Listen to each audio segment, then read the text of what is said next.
तो सर जी बिस्मिल्लाहिर्रहमानिर्रहीम। सर जी 3 तरह के रिस्क हमारे कल रह गए थे। एक एआई का रिस्क, एक आईओटी का रिस्क और एक क्लाउड कंप्यूटिंग का रिस्क। ये चैप्टर 15 में ये मैं आज कवर करूंगा। इसके अलावा मैंने हर तरह का रिस्क कवर कर दिया था। एक काम करता हूं, ये वाले रिस्क भी पहले टिका ही देता हूं ताकि फिर हम आराम से बैठ के देखें कि यार लिमिटेड रिस्क हैं और उसके लिमिटेड कंट्रोल्स हैं। फैलाया हुआ है भेजा। मैं आपको दिखाऊंगा कि 4 बार उसने इंक्रिप्शन की बात की है, 4 बार, 4 अलग-अलग चैप्टर में। Incident response planning, business continuity planning, disaster recovery. गिनती की अगर आप टोटल करेंगे ना तो जो कंट्रोल्स बनते हैं ये 15 होंगे ज्यादा से ज्यादा, लेकिन उसने मुख्तलिफ चैप्टर्स में मुख्तलिफ लिखकर एक जाल सा बना दिया तो बंदा खुद भी उसका दिमाग बंद हो जाता है कि क्या करना है। नहीं सर जी, आपको मैं जिस अप्रोच से बता रहा हूं, यकीन माने इस अप्रोच से चलेंगे तो आपको रियलाइज हो जाएगा कि यार ये वाकई लिखने में, इसको बनाने में ज्यादा वो कर दिया है, इतनी बात नहीं है।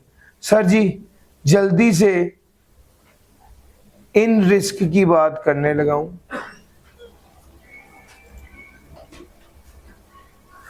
जल्दी से इन रिस्क की बात करने लगा हूं। सबसे पहले कौन सा रिस्क आ गया? एआई का रिस्क। एआई का क्या रिस्क है सर जी? एल्गोरिदम बाइस्ड हो जाता है एआई का। आप एआई से गए ना एंटी इसराइल बात करें तो एआई उस वक्त आपको वो रिस्पॉन्ड नहीं करता जो ड्यू है। बाज़ औक़ात एआई जो है वो आपने 10 लोगों की सीवी सिस्टम में डाली और उसे कहा कि मेरा ये क्राइटेरिया है, सिलेक्टेड बंदे मुझे शॉर्टलिस्ट कर दो। चैट जीपीटी को ये तो करना चाहिए ना। मैं एक्सपेक्ट करता हूं आप सबसे कि आप चैट जीपीटी को यूज कर रहे हैं। अगर आप बिल्कुल चैट जीपीटी को यूज नहीं कर रहे तो ये वाली चीजें आपको ज्यादा मुश्किल महसूस होंगी। कम से कम आपके मोबाइल में चैट जीपीटी, जेमिनाई, कोई एक एआई टूल जरूर होना चाहिए और उसको छेड़छाड़ जरूर करें। सर आपको मोबाइल चलाना किसने सिखाया है? आपने कभी किसी क्लासेस नहीं है मोबाइल सीखने की? तो कैसे है सीखा है? सर छेड़ने से सीखा है। उसको छेड़ेंगे समझ आ जाएगी कि कैसे इसको चलाना है, किस चीज से क्या काम होता है। एआई में के साथ भी खेलेंगे, उससे लिखेंगे, उससे बातचीत करेंगे, समझ आ जाएगी कि क्या सिस्टम है। मैंने सिस्टम में तो बड़ी डिटेल से एआई की सारी बातें भी करनी है और आपको सिखानी भी है। अभी इस वक्त मैं सिर्फ रेलेवेंट बात आई तो बता दिया। सर वो मैंने 10 सीवीज अपलोड की हैं और उसे कहा कि जो मेरा क्राइटेरिया ये है, मुझे बताओ कौन सा बंदा मुझे इंटरव्यू के लिए कॉल करना चाहिए। अब उसने 3 बंदे कहे हैं और तीनों मेल्स हैं। हालांकि एक फीमेल की भी क्वालिफिकेशन और जो प्रोफाइल है वो बहुत अच्छी है। समझ आ गया यार, ये थोड़ा लड़कों के हवाले से डिस्क्रिमिनेट कर रहा है, जेंडर डिस्क्रिमिनेशन है इसके अंदर। मैंने कहा कि ये सीवी है, मुझे बताओ कि कौन से बंदे को मैं अपॉइंट करूं। 2 मुस्लिम है, 1 जू है, 2 क्रिश्चियंस हैं। वो कहे सबसे पहले जू कह दे कि इसको करो, जबकि मुस्लिम और जू की एक सेम प्रोफाइल है। सर इसका मतलब है कि वो क्या है? बाइस्ड है। तो भाई इस चीज को ध्यान में रखिएगा। एआई बाज़ औक़ात बाइस्ड होता है। एआई की सबसे बुरी बात बहुत से लोगों को ये लगती है कि ब्लैक बॉक्स प्रॉब्लम है, यानी वो आपको ये कहता है फलां बंदा रख लो, लॉजिक नहीं देता। सर आपको ट्रांसपेरेंसी चाहिए होती है अपने कामों में, सिर्फ डिसीजन नहीं।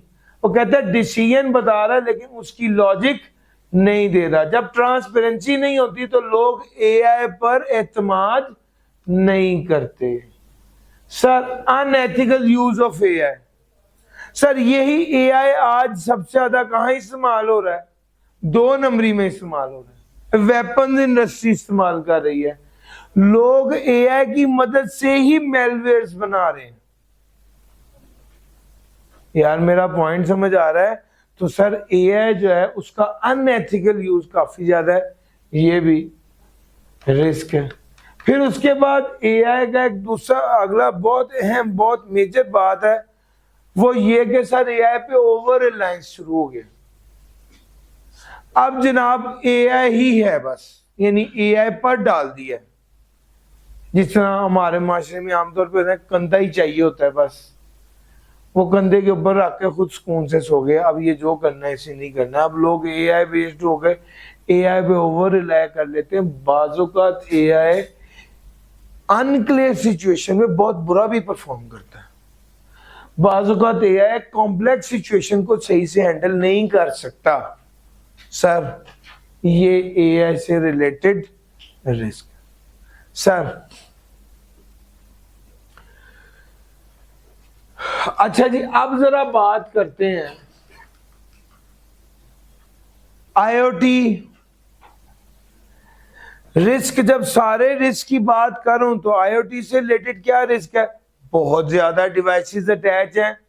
हर डिवाइस जो अटैच है वहां पर सिक्योरिटी, बाद डिवाइसेस ऐसी होती हैं जो ज्यादा सिक्योर नहीं होती, और उस डिवाइस के जरिए उस कमजोर वल्नरेबल डिवाइस के जरिए कोई बंदा नेटवर्क को एक्सेस कर सकता है।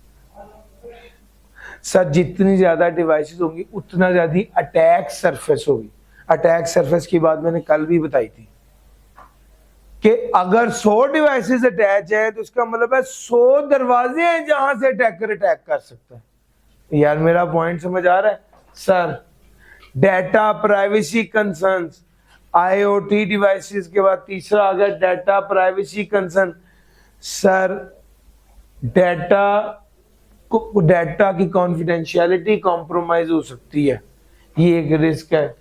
सर चौथा क्या है? Bottleneck attack. कोई भी एक वीक लिंक आ गया, कोई भी एक वीक डिवाइस अटैच होगी तो वो पूरा नेटवर्क जो है वो एट स्टेक आ जाएगा। सर ये बॉटलनेक अटैक नहीं। सर आईओटी से रिलेटेड रिस्क भी हो गया। और क्लाउड कंप्यूटिंग रिस्क क्या है? सर क्लाउड को कॉन्फ़िगर ठीक से नहीं किया हुआ। क्लाउड में वो कहते हैं बाजों का एक से ज्यादा क्लाउड होने की वजह से कुछ डेटा विजिबल ही नहीं होता। Cloud share responsibility, cloud provider समझ रहा है कि आप सिक्योर रखेंगे, आप समझ रहे हैं क्लाउड प्रोवाइडर सिक्योर रखेगा, जिम्मेदारी किसकी है? That should be very clear. बाजू का जिम्मेदारी क्लियर नहीं होती, ये एक रिस्क है। Cloud environments are attractive targets for cyber criminals. Insider threats such as unauthorized access by cloud employees pose additional risk. Cloud environments जो है ना वो attractive targets हैं। सर जो साइबर क्राइम्स हैं, जो साइबर क्रिमिनल्स हैं, उनके लिए क्लाउड पर अटैक करके डाटा निकालना आसान है ना सर। वो अट्रैक्टिव होते हैं। वो इनसाइडर के जरिए अगर लॉगिन आईडी और पासवर्ड मिल गया फिर तो बिल्कुल ही सुकून हो गया। और सर समझ आ रहा है? तो ये सारे रिस्क हैं। सर ये सारे रिस्क एक्सक्लूसिवली इन स्पेसिफिक बातों के हैं। मैंने आपको सारे रिस्क रिलेटेड बातें बता दी। आओ अब जरा कंट्रोल्स की बातें करते हैं। तो सर मैंने आपको कहा था बुनियादी तौर पे जो कंट्रोल्स हैं, बुनियादी तौर पे जो कंट्रोल्स हैं वो क्या है? सर जी रिस्क एक खराबी पैदा कर देता है। रिस्क को रोकना एक काम, रिस्क को डिटेक्ट करना ये दूसरा काम। एक है आप रिस्क को क्या कर दिया है? रोक दिया। रिस्क को डिटेक्ट कर दिया और रिस्क को करेक्ट कर दिया। तो 3 तरह के कंट्रोल्स होते हैं सर।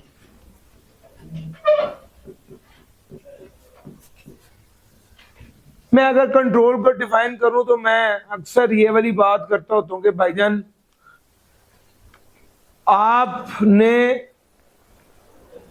आपको बहुत ठंड लग रही है, सर्दियों का मौसम है, रिस्क ये है कि आपको बुखार हो जाएगा, कंट्रोल ये है कि आपने गर्म लिबास पहन लिया, ठीक हो गया।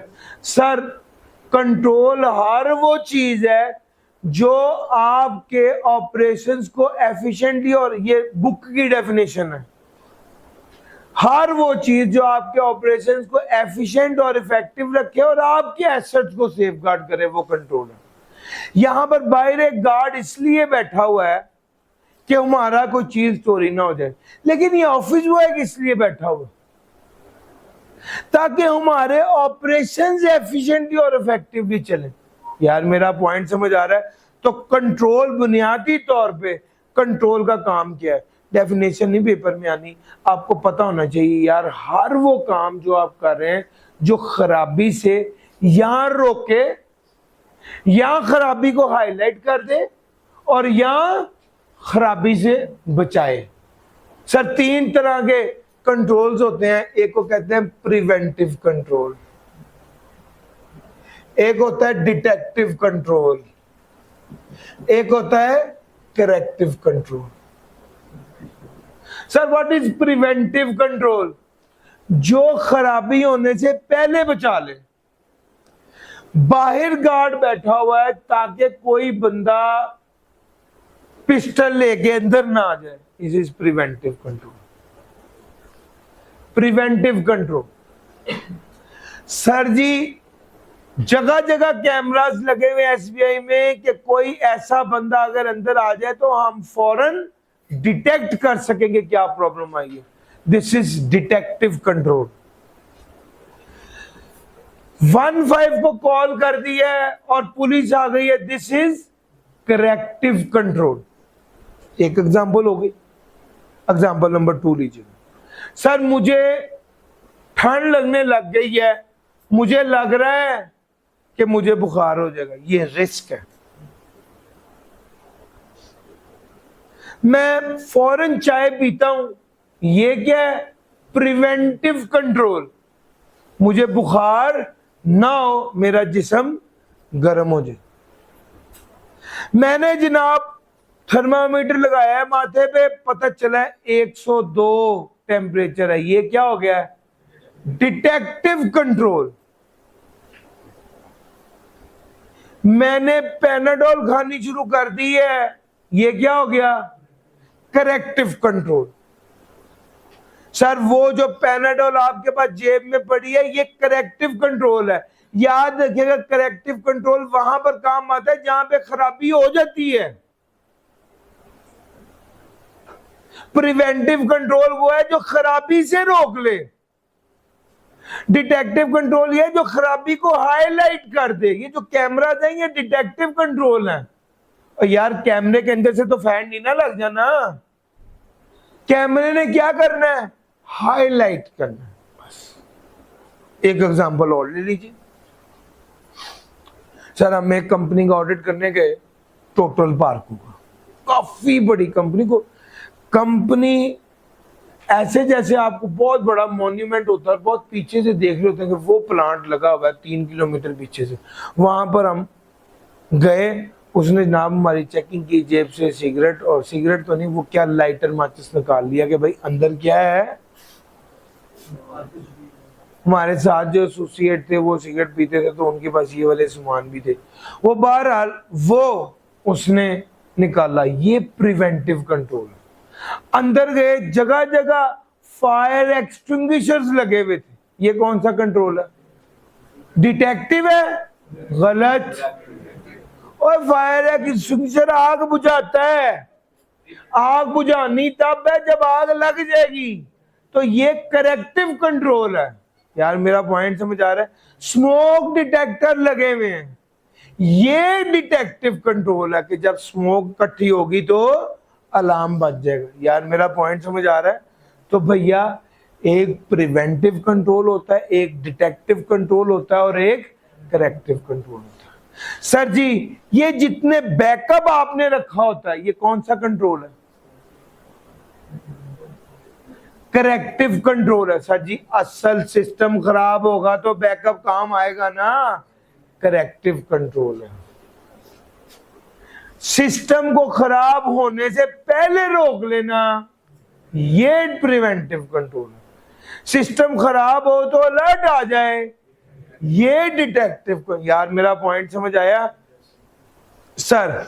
ये तो पहली क्लासिफिकेशन थी, आपने देख ली। लो सर, अगर फिजिकल रिस्क हो, बस अब मैं कंट्रोल की किताब खोलने लगा हूं और अब कंट्रोल की बुछाड़ होगी।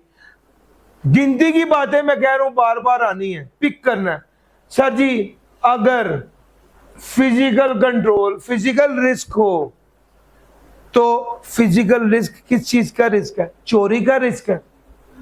जहां पर फिजिकल एसेट टूट रहा है, जहां पर फिजिकल एसेट को नुकसान पहुंच रहा है, जहां पर फिजिकल एसेट चोरी हो रहा है, जहां पर फिजिकल एसेट की तोड़फोड़ हो रही है, वही है ना सर। इसके लिए कौन सा कंट्रोल होगा? Security guard, door locks, biometric entrance, unauthorise बंदा ना आए, बायोमेट्रिक करके आए, कार्ड लगवा के आए, थंब इंप्रेशन से आए। यार मेरा पॉइंट समझ आ रहा है? फिर और क्या है? कैमरा सर्वेलेंस के लिए। और क्या है सर? ये सारे फिजिकल कंट्रोल्स हैं। सिक्योरिटी गार्ड का होना, बायोमेट्रिक डोर या डोर लॉक्स का होना, ये और ये फिजिकल कंट्रोल। फिर उसके बाद आ गया आपका प्रॉपर डिजास्टर रिकवरी प्लान होना चाहिए। What is disaster recovery plan और बिजनेस कंटिन्यूटी प्लान? 10 बार ये वाली बात आनी है, मैं एक ही बार बता देता हूँ, एक आसान एग्जांपल। सर जी अगर आग लग जाए एसबीआई में तो क्या करेंगे फौरी तौर? सर जी फौरी तौर पे क्या किया जाएगा? हम प्लानिंग कर रहे हैं, हम सारे इकट्ठे बैठे हुए हैं। मैंने कहा भाईजान आपकी जिम्मेदारी है कि जैसे ही आग लगे आपने स्टूडेंट्स को बाहर निकालना सबको। इन भाई को कहा भाई आपकी जिम्मेदारी, जैसे आग लगे आपने फायर ब्रिगेड को कॉल करना। इन भाई को कहा भाईजान आपकी जिम्मेदारी ये है कि आपने अपनी टीम तैयार करनी है और फायर एक्सटिंग्विशर पकड़ के फायर बुझाने लग जाना। इन साहब को कहना है आपकी जिम्मेदारी है कि आपने फायर अलार्म जो है जैसे ही वो हो तो फौरन अनाउंसमेंट कर देनी है, लोगों को इवैक्यूएट किया जाए। अच्छा इंसिडेंट अभी हुआ नहीं है, प्लानिंग पहले की होती। सर जल्दी से आओ भैया, आ जाओ आप। इंसिडेंट अभी हुआ नहीं है, प्लानिंग पहले की होती। आपको क्या लगता है जब आपदा जाएगी तब हम सोचेंगे यार जनरेटर चलाएं या ना चलाएं? उस वक्त सोचेंगे? नहीं सोचेंगे। एक बंदे को पता है आपदा जाएगी तो मैंने चेंज ओवर करना है, दूसरे बंदे को पता है आपदा जाएगी तो मैंने जनरेटर चलाना है, हमारी क्लास चलती रहेगी। यार मेरा पॉइंट समझ आ रहा है? ये डिजास्टर अगर आ जाए तो क्या करना है, इसको कहते हैं disaster recovery planning. Sir business continuity plan ये कि बिजनेस कॉन्टिन्यू रहे, बिजनेस ना इंटरप्ट हो, ऑपरेशन डिस्टर्ब ना हो। मिसाल के तौर पे ये वाली क्लास चल रही है, एकदम लाइट जाती है, 2 मिनट बाद जनरेटर चल जाता है, आपका बिजनेस कंटिन्यू है, ठीक है। कुछ अगर हम चाहते हैं कि यार कुछ ऐसे हसास इदारे हैं, मिसाल के तौर पे बैंक है, क्या वो अफोर्ड कर सकते हैं कि 4 घंटे बाद 2 मिनट के लिए बैंकिंग सर्विसेज जो हैं वो ना अवेलेबल हो लोगों के लिए, ट्रांजैक्शन होती रुक जाए? सर वो ये अफोर्ड नहीं कर सकते। वो फिर वो यूपीएस पर आते हैं। यूपीएस क्या करता है? अनइंटरप्टेड कर देता है। यार मेरा पॉइंट समझ आ रहा है? अगर यूपीएस होगा तो ये वाला पंखा बंद नहीं होगा, चलता रहेगा। यार मेरा पॉइंट समझ आ रहा है सर? ये बिजनेस कॉन्टिन्यूटी प्लान है कि बिजनेस कॉन्टिन्यू रहे। मिसाल के तौर पे खुदा न खास्ता आग का कोई सीन होता है, हमने अपने साथ वाले इदारे के साथ कॉन्ट्रैक्ट किया हुआ है कि यार अगर हमें कभी मजबूरी हो जाए तो हम अपनी क्लासेस आपके पास करा लेंगे, आपको कभी मजबूरी हो जाए तो आप अपनी क्लास हमारे पास करवा लेना। इसको कहते हैं reciprocal agreement, service level agreement हुआ हुआ उनके साथ। 4 क्लासेस वो हमें दे देंगे, 4 हम उन्हें दे देंगे अगर उन्हें जरूरत पड़ी। क्लास इदारे में कोई प्रॉब्लम होती है, मैंने क्या किया, मैं फौरन गया और उधर जाके क्लास कंटिन्यू करा दी। सर मेरा लैपटॉप इस्तेमाल कर रहा था, पढ़ाते पढ़ाते एकदम नीचे गिर गया, लैपटॉप की स्क्रीन टूट गई, अब ऑन ही नहीं हो रहा, तो मैं कहूँगा कि सॉरी बच्चों मेरा लैपटॉप टूट गया, 3 लाख का नुकसान हो गया है, माजरत है मैं आज नहीं पढ़ा सकता, ये कहूँगा? नहीं सर जी, मैं फौरी दूसरा लैपटॉप मंगाऊंगा और पढ़ाने लग जाऊंगा। यार मेरा पॉइंट समझ आ रहा है? ये बिजनेस कॉन्टिन्यूटी है। बिजनेस डिजास्टर से रिकवर कैसे करना है? 3 लाख मैंने मिसाल के तौर पे कहा है, वो सारे लैपटॉप देखने लग गए मिसाल पे। समझ गए सर? ये बिजनेस कॉन्टिन्यूटी, बिजनेस कॉन्टिन्यू रहे। डिजास्टर रिकवरी, डिजास्टर से रिकवर कैसे करना है? यार मेरा पॉइंट समझ आ रहा है सर? ये 2 पहलू हैं, डिजास्टर रिकवरी और बिजनेस कॉन्टिन्यूटी। समझ आया सर? इसको प्रॉपर पहले प्लान करते हैं, मौके पे चीजें नहीं हो पाती। आग लगी हो तो हड़बड़ाहट में होते हैं लोग, तो हड़बड़ाहट में थोड़ी काम होना है, ये तो काम पहले होना है कि यार जिसको पहले पता हो कि आग लगी फौरन ऊपर जाके सर्वर पकड़ के नीचे लेके आए। यार मेरा पॉइंट समझ आ रहा है? तो sir disaster recovery, business continuity plan, इस पर आगे भी डिस्कशन है, लेकिन मेन क्रक्स मैंने आपको बता दिया है। इस आइडिया को अपने ज़हन में रखना है। फिजिकल सिक्योरिटी के लिए क्या है? बायोमेट्रिक एक्सेस है, कैमराज हैं, ऑन सिक्योरिटी गार्ड्स हैं जो थेफ्ट और वेंडलिज्म को हैंडल करेंगे। और सर एक चीज कंट्रोल है, कुछ ना कंट्रोल ऐसे होते हैं जो हमेशा आपकी जेब में होने चाहिए। मिसाल के तौर पे पॉलिसी बनाना, प्रॉपर पॉलिसी होनी चाहिए, ये एक कंट्रोल है। उस पॉलिसी पर अमल दरामद को इंश्योर करें, ये दूसरा कंट्रोल है। यार मेरा पॉइंट समझ आ रहा है? पॉलिसी की इंप्लीमेंटेशन को इंश्योर करें, दूसरा कंट्रोल है। तीसरा पॉलिसी की वायलेशन पर एक्शन लिया जाए, ये तीसरा कंट्रोल है। अगर पॉलिसी को वायलेट किसी ने इंटेंशनली किया है तो उसके खिलाफ डिसिप्लिनरी एक्शन हो, और अगर पॉलिसी की वायलेशन हुई है चूंकि सर्कमस्टेंसेस बदल गए तो पॉलिसी को अपग्रेड किया जाए। यार मेरा पॉइंट समझ आ रहा है? ये ना बात किताब में नहीं लिखी हुई, लेकिन ये दिमाग में होनी चाहिए कि यार हर चीज का एक निजाम होता है, पॉलिसी होती है, पॉलिसी बनाना भी कंट्रोल है, पॉलिसी को अपडेट करना भी कंट्रोल है, पॉलिसी को इम्प्लीमेंटेशन को इंश्योर करना भी कंट्रोल है, पॉलिसी की नॉन कंप्लायंस पर एक्शन लेना भी कंट्रोल। मेरा पॉइंट समझ आ रहा है? चूंकि हमारा आज की डिस्कशन कंट्रोल पे है, तो जो कंट्रोल की बात मेरे दिमाग में आएगी मैं कोशिश करूंगा आप लोगों को बताता रहूं। सर हार्डवेयर रिडंडेंसी, ये जो लैपटॉप गिरा मैं दूसरा लैपटॉप फौरन लगा लिया, ये असल में क्या है? हार्डवेयर की रिडंडेंसी है। सर मेंटेनेंस, अपने मशीन को मेंटेन रखना कि वो खराब हो ही ना। सर आपको जो पता है कि जनरेटर 1000 घंटे चलने के बाद ऑयल तब्दील करना है और जनरेटर 1400 घंटे चल गया है तो वो खराब हुआ है, तो ये डिजास्टर नहीं है, ये बेवकूफ़ी है। तो सर मेरा पॉइंट समझ आ रहा है? उसको क्या करें भाईजान? उसकी मेंटेनेंस का ख्याल रखें, स्केड्यूल करें मेंटेनेंस को, और इक्विपमेंट की हेल्थ को इंश्योर करें। Sir power backup solution, UPS और जनरेटर होने चाहिए। जियोग्राफिक डाइवर्सिफिकेशन, हाँ अब वहां पर जहां पर फिजिकल रिस्क में आपको पढ़ाया था, फिजिकल रिस्क में जहां पर आपको पढ़ाया गया था, हाँ ये उस एनवायरमेंटल रिस्क में आया था कि जनाब अगर कोई ऐसा इलाका है जहां पे जंग चल रही है, सर आप अपना बैकअप ऐसे इलाके में रखें जहां पर अमन है। और मेरा पॉइंट समझ आ रहा है? तो सर सिनेरियो बताएगा आपने क्या करना है। अगर तो आपको सीधा सीधा कह देना फिजिकल रिस्क क्या है और उसके रिवॉर्ड क्या है, उससे वक्त अल्लाह का शुक्र अदा करना, टापो टाप छाप देना। लेकिन इसके चांसेस बहुत रेयर हैं।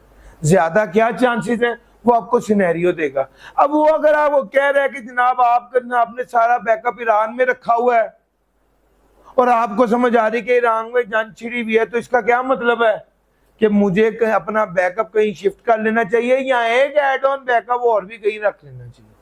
तो सर मेरा पॉइंट समझ आ रहा है? सर डिफरेंट लोकेशन पर रखें कि अगर एक जगह पर डिजास्टर आ जाए तो वो सर जी ये जो यार 2001 में जो हुआ था ये 9/11 वाला वाकया, 7 बैकअप से उसके पड़े हुए। आपने ये तो सुना हुआ है बंदे मरे हैं, ये तो सुना हुआ है इंफ्रास्ट्रक्चर तबाह हुआ है, कभी ये सुना कि डाटा लॉस हुआ है? डाटा लॉस नहीं होता सर। लो सर डिजिटल रिस्क आ गया। अब डिजिटल रिस्क क्या है? कोई भी बंदा पेनिट्रेट कर रहा है। डिजिटल रिस्क आसान बिल्कुल सीधी बात क्या है, कोई भी बंदा सिस्टम के अंदर घुस रहा है ताकि सिस्टम में कोई अनऑथराइज चेंज कर दे, ताकि सिस्टम को कंट्रोल कर ले, ताकि सिस्टम को अवेलेबल ना रहने दे आम लोगों के लिए, सिस्टम में तब्दीली कर ले, कॉन्फिडेंशियल या सेंसिटिव इंफॉर्मेशन हासिल कर ले। यार घूम फिर के यही सारी बातें हैं ना। आपके लिए अवेलेबल नहीं रहने दे। रैंसमवेयर क्या है? उसने एनक्रिप्ट किया है, वो डीक्रिप्ट करने के पैसे मिल रहे हैं, आपके लिए वो अवेलेबल नहीं है। सर मेरा पॉइंट समझ आ रहा है? सर फिशिंग अटैक क्या है? उसने सिस्टम को कंट्रोल कर लिया है आपसे लॉगिन आईडी पासवर्ड लेकर। डाटा ब्रीचेस क्या है? सेंस भैया या उसने वो डाटा आपसे ले लेना है या उसने वो डाटा में तब्दीली कर देनी है या उसने वो डाटा उसको पढ़ लेना है, देख लेना है। सर जी कुछ डाटा की सिर्फ देखना आप नहीं ना चाहते लोग देखें। आई गैप ने कराची से लाहौर भेजा है क्या कहते हैं DSR का पेपर, एक बच्चा पढ़ लेता है, कहता है मैंने कुछ भी नहीं किया, मैंने सिर्फ पढ़ा है। खैर है पढ़ने की, सर वो कॉन्फिडेंशियल इंफॉर्मेशन है, उस कॉन्फिडेंशियलिटी ब्रीच नहीं होनी चाहिए थी, सेंसिटिव इंफॉर्मेशन है। और सर मेरा पॉइंट समझ आ रहा है? तो सेंसिटिव इंफॉर्मेशन कोई दूसरा ना पढ़े, एक हरकत। दूसरा वो बंदा ना सिर्फ पेपर देखे बल्कि पेपर के 3 सवाल भी बदल दे। तीसरा वो बंदा ना सिर्फ पेपर के सवाल बदले, पूरा पेपर ही डिलीट कर दे। यार ये मुख्तलिफ तरह के प्रॉब्लम्स हो सकते ना। अल्टीमेटली इन सब से ये वाली चीज निकलती, इतने ज्यादा मैसेज कर दिए जाएं लाहौर आई कैप में कि जो कराची से पेपर आना था वो पेपर पहुंचे ही ना। तो यार मेरा पॉइंट समझ आ रहा है? Overwhelming the system with traffic के वो डिसरप्ट हो जाए उसकी अवेलेबिलिटी। सर अभी कोई फ्लॉ आइडेंटिफाई हुआ था, आपने उसे ठीक कराना था, उससे पहले उसके जरिए अटैक हो गया। ये सारे वो हैं। सर जी करना क्या है, हल क्या है ये बताएं। हमने तो आज कंट्रोल पढ़ने थे, मैंने कहा जरा रिस्क को भी एक टच दे दूं। Sir ji cyber security tools, क्या टूल है सर जी? ये जनरल टूल्स, फायरवॉल, हर नेटवर्क के अंदर जो डाटा आ रहा है और जा रहा है उस पर नजर कड़ी रखी जाए इस टूल के जरिए जिसको फायरवॉल कहते हैं। इंट्रूजन डिटेक्शन सिस्टम, वो पैटर्न, वो आईडी जो अजनबी है, जो अननोन है, उसको डिटेक्ट किया जाए। एंटीवायरस सॉफ्टवेयर, जो सॉफ्टवेयर को, जो वायरस को आने ना दे।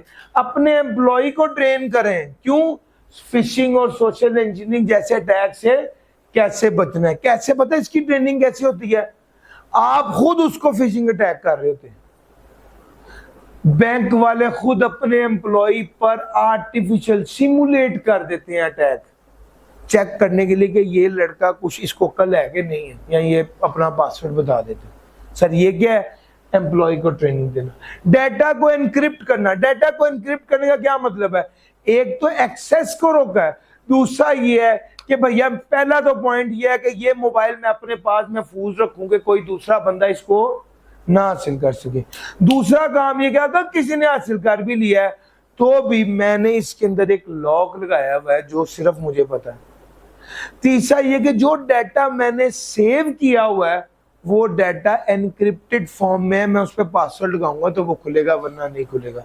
सर डाटा को एनक्रिप्ट करना एनकोडेड फॉर्म में, स्ट्रॉन्ग एनक्रिप्शन जिसका, जो कि अगर कोई बंदा मोबाइल, अगर कोई बंदा डिवाइस, अगर कोई बंदा एक्सेस हासिल भी कर ले फिर भी उस डाटा को समझ ना सके, सेंसिटिव इंफॉर्मेशन की कॉन्फिडेंशियलिटी कॉम्प्रोमाइज ना हो।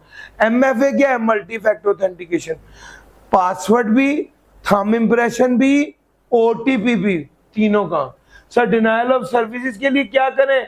सर जी आप क्लाउड सर्विसेज यूज करें और ट्रैफिक कंट्रोल को यूज करें ताकि ऐसे अटैक को ब्लॉक किया जा सके। वर्नरेबिलिटी मैनेजमेंट, अपने सिस्टम में वर्नरेबिलिटी को चेक करवाएं कि कहीं कहां पर कमजोरी है जहां से अटैकर अटैक कर सकता है। ये वर्नरेबिलिटी और पैच मैनेजमेंट होती है। इंसिडेंट रिस्पांस प्लान क्या है? क्विकली आपका प्लान होना चाहिए कि कोई हादसा हो गया, आपकी टीम हर वक्त रेडी होनी चाहिए, कोई भी हादसा हर वक्त हो सकता है। सर क्विकली डिटेक्ट करें, कंटेन करें, रिकवर करें साइबर अटैक को। इंसिडेंट रिस्पांस प्लान की बात वैसे आगे करनी थी, थोड़ी सी बात अभी कर दूं, अगर एंड पे टाइम ना हुआ तो ये ना हो कि वो रह जाए। सर जी इंसिडेंट हादसे को कहते हैं। सर ट्रैफिक के इतने कवानीन है, इतनी पॉलिसीज हैं, गाड़ी पे बेल्ट पहने, हेलमेट पहने, हर चीज करें, इसके बावजूद हादसे हो ही जाते हैं। सर इसी तरह ही ये वाले हादसे, आईटी रिलेटेड हादसे भी हो ही जाते हैं। तो क्या होना चाहिए? इंसिडेंट रिस्पांस प्लानिंग होनी चाहिए कि यार अगर हादसा हो जाए तो किसकी क्या जिम्मेदारी, किसने क्या करना है, that should be very clear. उसको रिस्पॉन्ड किया जाए, उसको रिकवर किया जाए। एक बंदा है वो गाड़ी पर गिर गया है तो जनाब फैमिली है, अब कुछ लोग होंगे वो क्या करेंगे, फौरन उन्हें साइड पे लेके आएंगे, पीछे से ट्रैफिक खोलेंगे। एक बंदा जो है वो 1112 को फोन करेगा, 1112 आके उनको मरहम पट्टी करेंगे, जहां पे उनको अस्पताल लेके जाने की जरूरत है वहां अस्पताल लेके जाएंगे। कुछ लोग ऐसे भी होंगे जो कहेंगे यार इस बाइक की हिफाजत हम कर लेते हैं, हम रेलिवेंट जगह तक पहुंचा देते हैं। चीजों को रिकवर करें ताकि नॉर्मल ट्रैफिक चलना शुरू हो जाए। इसी तरह ही अगर इंसिडेंट आपके इदारे में हो रहा है तो ये सारा सिस्टम पहले बना होना चाहिए। प्लानिंग है, हादसा हो जाए तो क्या करना है इसको पहले देखेंगे, फिर वही बात लाइट जाने के बाद नहीं सोचेंगे आप क्या करें। हर बंदे को पता है किसने क्या करना है और हमारी सर्विसेज कंटिन्यू रहे। सर जी ह्यूमन रिस्क, इंसान से रिलेटेड रिस्क है, और ह्यूमन रिस्क के अगर मैं उसकी बात करूं कंट्रोल्स की तो भाई फिर वही ट्रेनिंग्स। अब जब भी ह्यूमन रिस्क का, अब ये रेपिटेशन शुरू भी हो गई है, अभी आप देखना रिपीट होता कितना है। जब भी ह्यूमन रिस्क आया, इंसान आया, fishing I, social engineering I, आपने सबसे पहले हाथ कहना है ट्रेनिंग ट्रेनिंग ट्रेनिंग। लोगों को ट्रेन करें, क्या करें? सिमुलेट अटैक करें, नकली अटैक करें। सर जी एक्सेस को कंट्रोल करें। भैया उस आपको, आपके पास एक्सेस थी और उसकी वजह से ही किसी बंदे ने आपको उल्लू बनाया ना, और अगर आपको एक्सेस ही लिमिटेड दी हो, सिर्फ रोल बेस्ड एक्सेस दें, किसी को उसके अलावा एक्सेस दें ना। सर जी कंट्रोल में एक है user and entity behaviour analysis. Sir ji ये बड़ी इंपॉर्टेंट बात है। आप यूजर और एंटिटी बिहेवियर एनालिसिस का मतलब है कि ये चीज देखें कि ये बंदा, यार ये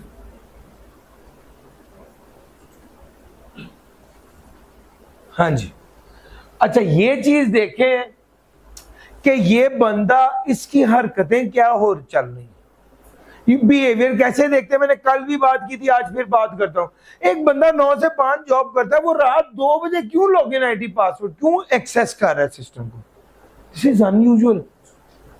एक बंदा है वो पिछले 3 साल से तकरीबन 15 से 20 GB data per month download करता है अपने काम के लिए, लेकिन उसने इस 2 दिनों में 500 GB डाटा डाउनलोड किया। This is unusual. एआई इस तरह के पैटर्न्स को तो आइडेंटिफाई करके हाईलाइट करता है, कोई ध्यान न देखो हो की रहा है।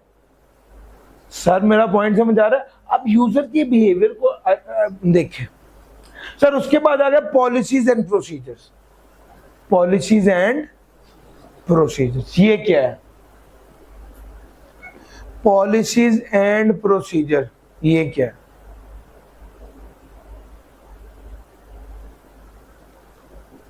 सर जी आप प्रॉपर रूल्स एंड रेगुलेशन बनाए। जहां पर इंसान होता है ना वहां पर पॉलिसीज बनती है, जहां पर मशीनें होती है वहां पर सिस्टम बनता है।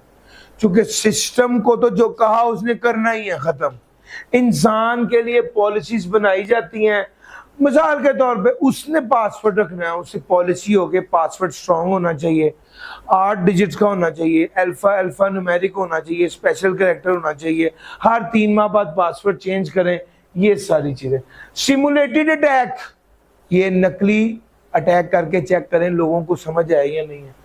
एग्जिट प्रोसीजर, जो बंदा नौकरी छोड़ के गया है उसको पहले ये नहीं कहना नौकरी छोड़, उसको कहना है आप अपना लॉगिन आईडी और पासवर्ड बताएं। उससे पहले लॉगिन आईडी पासवर्ड लेकर उसको सारा उसकी कंट्रोल उसकी एक्सेस खत्म करके फिर उसको कहना है आपने कल से नहीं आना। मेरा पॉइंट समझ आ रहा है सर? ये सारे ह्यूमन रिलेटेड रिस्क है। आपको कोई बड़ी बात नहीं, एक सिनेरियो है कि मिस्टर ए जो है वो बड़ा नाराज और बड़ा गुस्से में है और उसको फायर कर दिया गया इदारे से। एक जूनियर का कहना है कि ये कोई नुकसान भी पहुंचा सकता है ऑर्गेनाइजेशन को। आप बताएं रिस्क क्या है? ह्यूमन रिस्क है, जानबूझ के नुकसान पहुंचा सकता है ऑर्गेनाइजेशन को, सिस्टम को। ठीक हो गया? उसका कंट्रोल क्या है? उसको फायर करने से पहले उससे उसकी एक्सेस को खत्म करें। जब लीव करे at the time of leaving कह लें, अब डिपेंड करता है, लेकिन एट टाइम्स कभी सिनेरियो ऐसा आता है कि वो कहता है कि भाई वो बहुत गुस्से में है, उसने कोई गलत काम किया, उसे फायर कर दिया गया, तो उसको फौरी तौर पे उससे क्या करें, ये खत्म करें। एनवायरमेंटल रिस्क, एनवायरमेंटल रिस्क में भी घूम फिर के आपकी बिजली का अगर खराबी भी है तो यूपीएस और जनरेटर होना चाहिए। रेपिटेशन शुरू हो गई है सर जी, एसी लगवाएं, बहुत ज्यादा गर्मी है तो सर एसी का काम है। ज्योग्राफिकल रिस्क है तो अपने बैकअप को मुख्तलिफ जगहों पर रखें। सर जी बाज़ों का तो आप क्या करते हैं, रिमोट वर्किंग सिक्योरिटी, ये बड़ी मजे की चीज है कि सर अब लोग रिमोटली काम कर रहे हैं, वर्क फ्रॉम होम कर रहे हैं, उसके लिए प्रॉपर पॉलिसीज होनी चाहिए। कौन सा डाटा हमारा सेंसिटिव हो, किस किस के पास हो, और कॉन्फिडेंशियलिटी को कैसे इंश्योर किया जाए। Secure remote access, virtual private network के जरिए जो है ना रिमोट एक्सेस को सिक्योर किया जाए। एंड पॉइंट प्रोटेक्शन होनी चाहिए, डिवाइस मैनेजमेंट पॉलिसीज होनी चाहिए ताकि डिस्ट्रीब्यूटेड वर्कफोर्स को सपोर्ट किया जा सके। बिजनेस कंटिन्यूटी प्लान होना चाहिए, rapid recovery and minimise disruption. अच्छा जी, थर्ड पार्टी रिस्क। अब थर्ड पार्टी रिस्क का मतलब है आप किसी दूसरे पे डिपेंडेंट है और उसने कोई हरकत उल्टी कर दी है, उसकी एंड पर गलती है, उसने खराबी कर दी है। अब क्या करें सर? वेंडर को असेस करें, जिसके साथ कॉन्ट्रैक्ट किया वो कितने जोगा था, वो आपका काम हैंडल कर भी सकता था या नहीं, और एक बार असेस करने के बाद कॉन्ट्रैक्ट किया तो उसे मॉनिटर भी करें। फिर क्लाउड सिक्योरिटी को भी देखें, कॉन्फ़िगरेशन को भी देखें, अपने आप को सेफगार्ड करने के लिए डाटा की प्रोटेक्शन की, कॉन्फिडेंशियलिटी की चिक उस कॉन्ट्रैक्ट में डालें।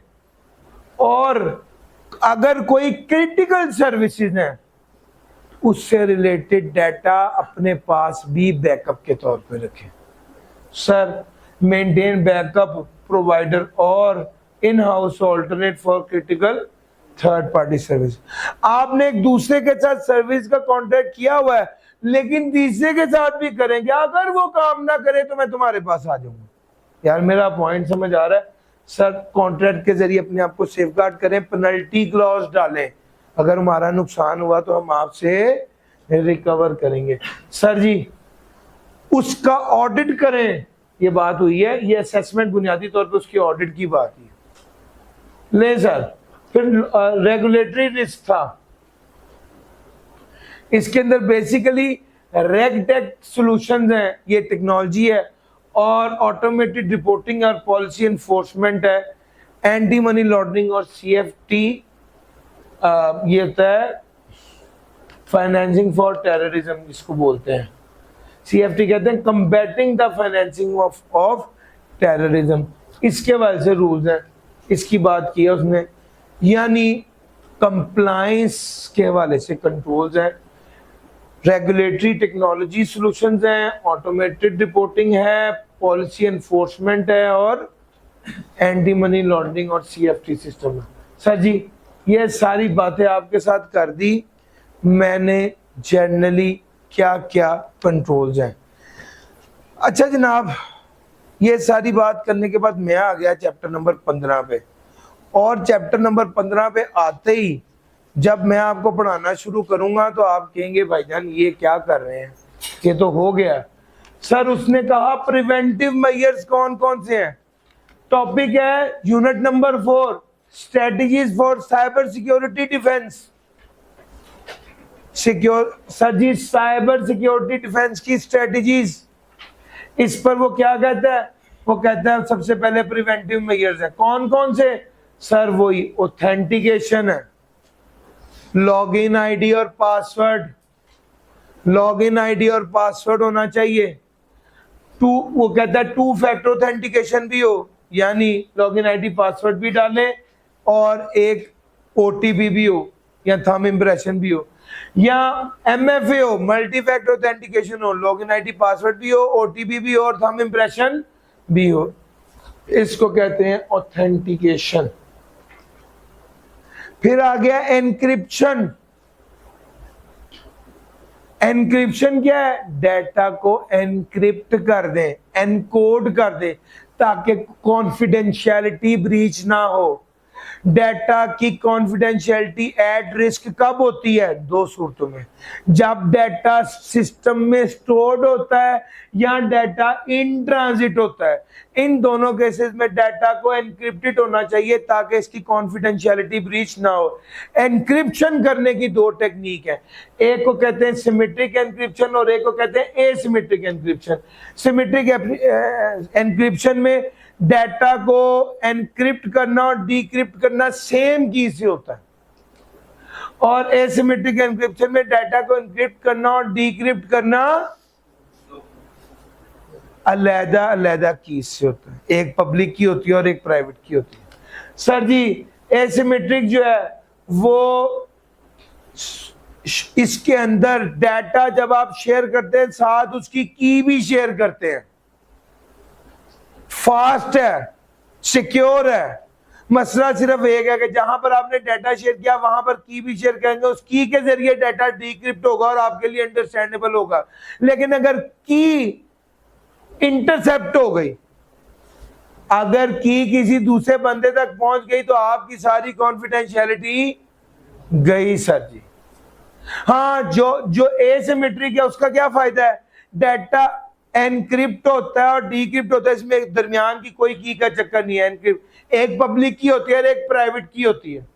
पब्लिक की वो की होती है जो सबको पता होती है, प्राइवेट की वो की होती है जो किसी को नहीं मालूम होती। अब होता क्या है, जब आपको कहा जाता है अब व्हाट्सएप पर कि जो chat is end to end, message are end to end encrypted, इसका क्या मतलब है, एक पब्लिक की और एक प्राइवेट की है, यानी आपने ये मैसेज सेंड किया तो आपके पास से एनक्रिप्ट होके निकलेगा, लेकिन ये डीक्रिप्ट किसके पास जाके होगा, सिर्फ उस बंदे के पास जाके डीक्रिप्ट होगा जो नंबर है जहां पर आपने सेंड किया। वो बंदा जब वसूल करेगा तो वो डीक्रिप्ट हो जाएगा। ये एसिमेट्रिक है। इसमें एक पब्लिक की है और एक प्राइवेट की है। पब्लिक, और इसमें कोई की एडिशनल की जरूरत नहीं होती उसको डीक्रिप्ट करने के लिए। तो सर ये सीन है सिमेट्रिक और एसिमेट्रिक एनक्रिप्शन का। फिर उसके बाद डिजिटल सर्टिफिकेट है।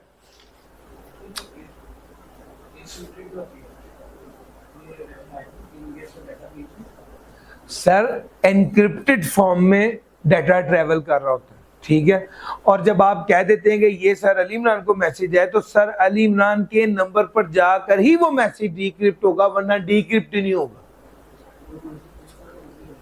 उसकी थीम ही यही है ना, उसको असल में ताला लगा के सेंड किया और वो उस अपने मकाम पर जाके खुलेगा, वरना नहीं खुलेगा। आसान अल्फाज में मैं समझाने के लिए बताता हूँ। एनक्रिप्ट कह दो कि ताला लगा दिया, एक बैग है जो कहा कि भाई ये अली इमरान को दो, वो अली इमरान के पास, अली इमरान के हाथ से खुलेगा वरना खुलेगा ही नहीं। हाँ, यहां पर यह बात है कि मुख्तलिफ टेक्निक्स हैं, मुख्तलिफ टेक्निक्स हैं जिसके जरिए चीजों का एनक्रिप्ट किया जाता है। ये एक मजबूत ताला है जो नहीं टूटता, जिसकी हमने बात की। वो कहते हैं 256 बिट का एनक्रिप्शन है, यानी आप समझ लो कि 256 कीज लगेंगी तो वो ताला खुलेगा। सर समझ आ रहा है? यानी वो बहुत उसकी ऑलमोस्ट इम्पॉसिबल होता है कि कोई बंदा उसकी चाबी बना ले, उसको खोल ले। समझ आ रहा है? तो ये बात है। की का मतलब पिन कोड नहीं होता। की का मतलब होता है कि आप, मिसाल के तौर पे मैंने आपको डाटा सेंड किया है, एक बच्चे ने, मैं असल में एनक्रिप्शन की बहुत डिटेल में नहीं जाना चाहता था, लेकिन अब आप इंटरेस्ट ले लें तो सुन लें। एक बच्चे ने मुझे मैसेज किया है कि सर जी मेरे अब्बू बड़े गुस्से में हैं, मुझे बता दें मेरे टेस्ट में कितने मार्क्स आए। मैंने उस बच्चे को मैसेज किया 77 और उस बच्चे के पर्सनल नंबर पर भी एक मैसेज कर दिया कि एक्चुअल मार्क्स डिवाइडेड बाय 7 करके निकाल लो। सर समझ आ रहा है? वो जो 77 है वो एनक्रिप्टेड डाटा है और ये की है जिसके जरिए वो उसको डिक्रिप्ट कर सकता है। सर समझ आ रहा है? समझाने के लिए बताया सर।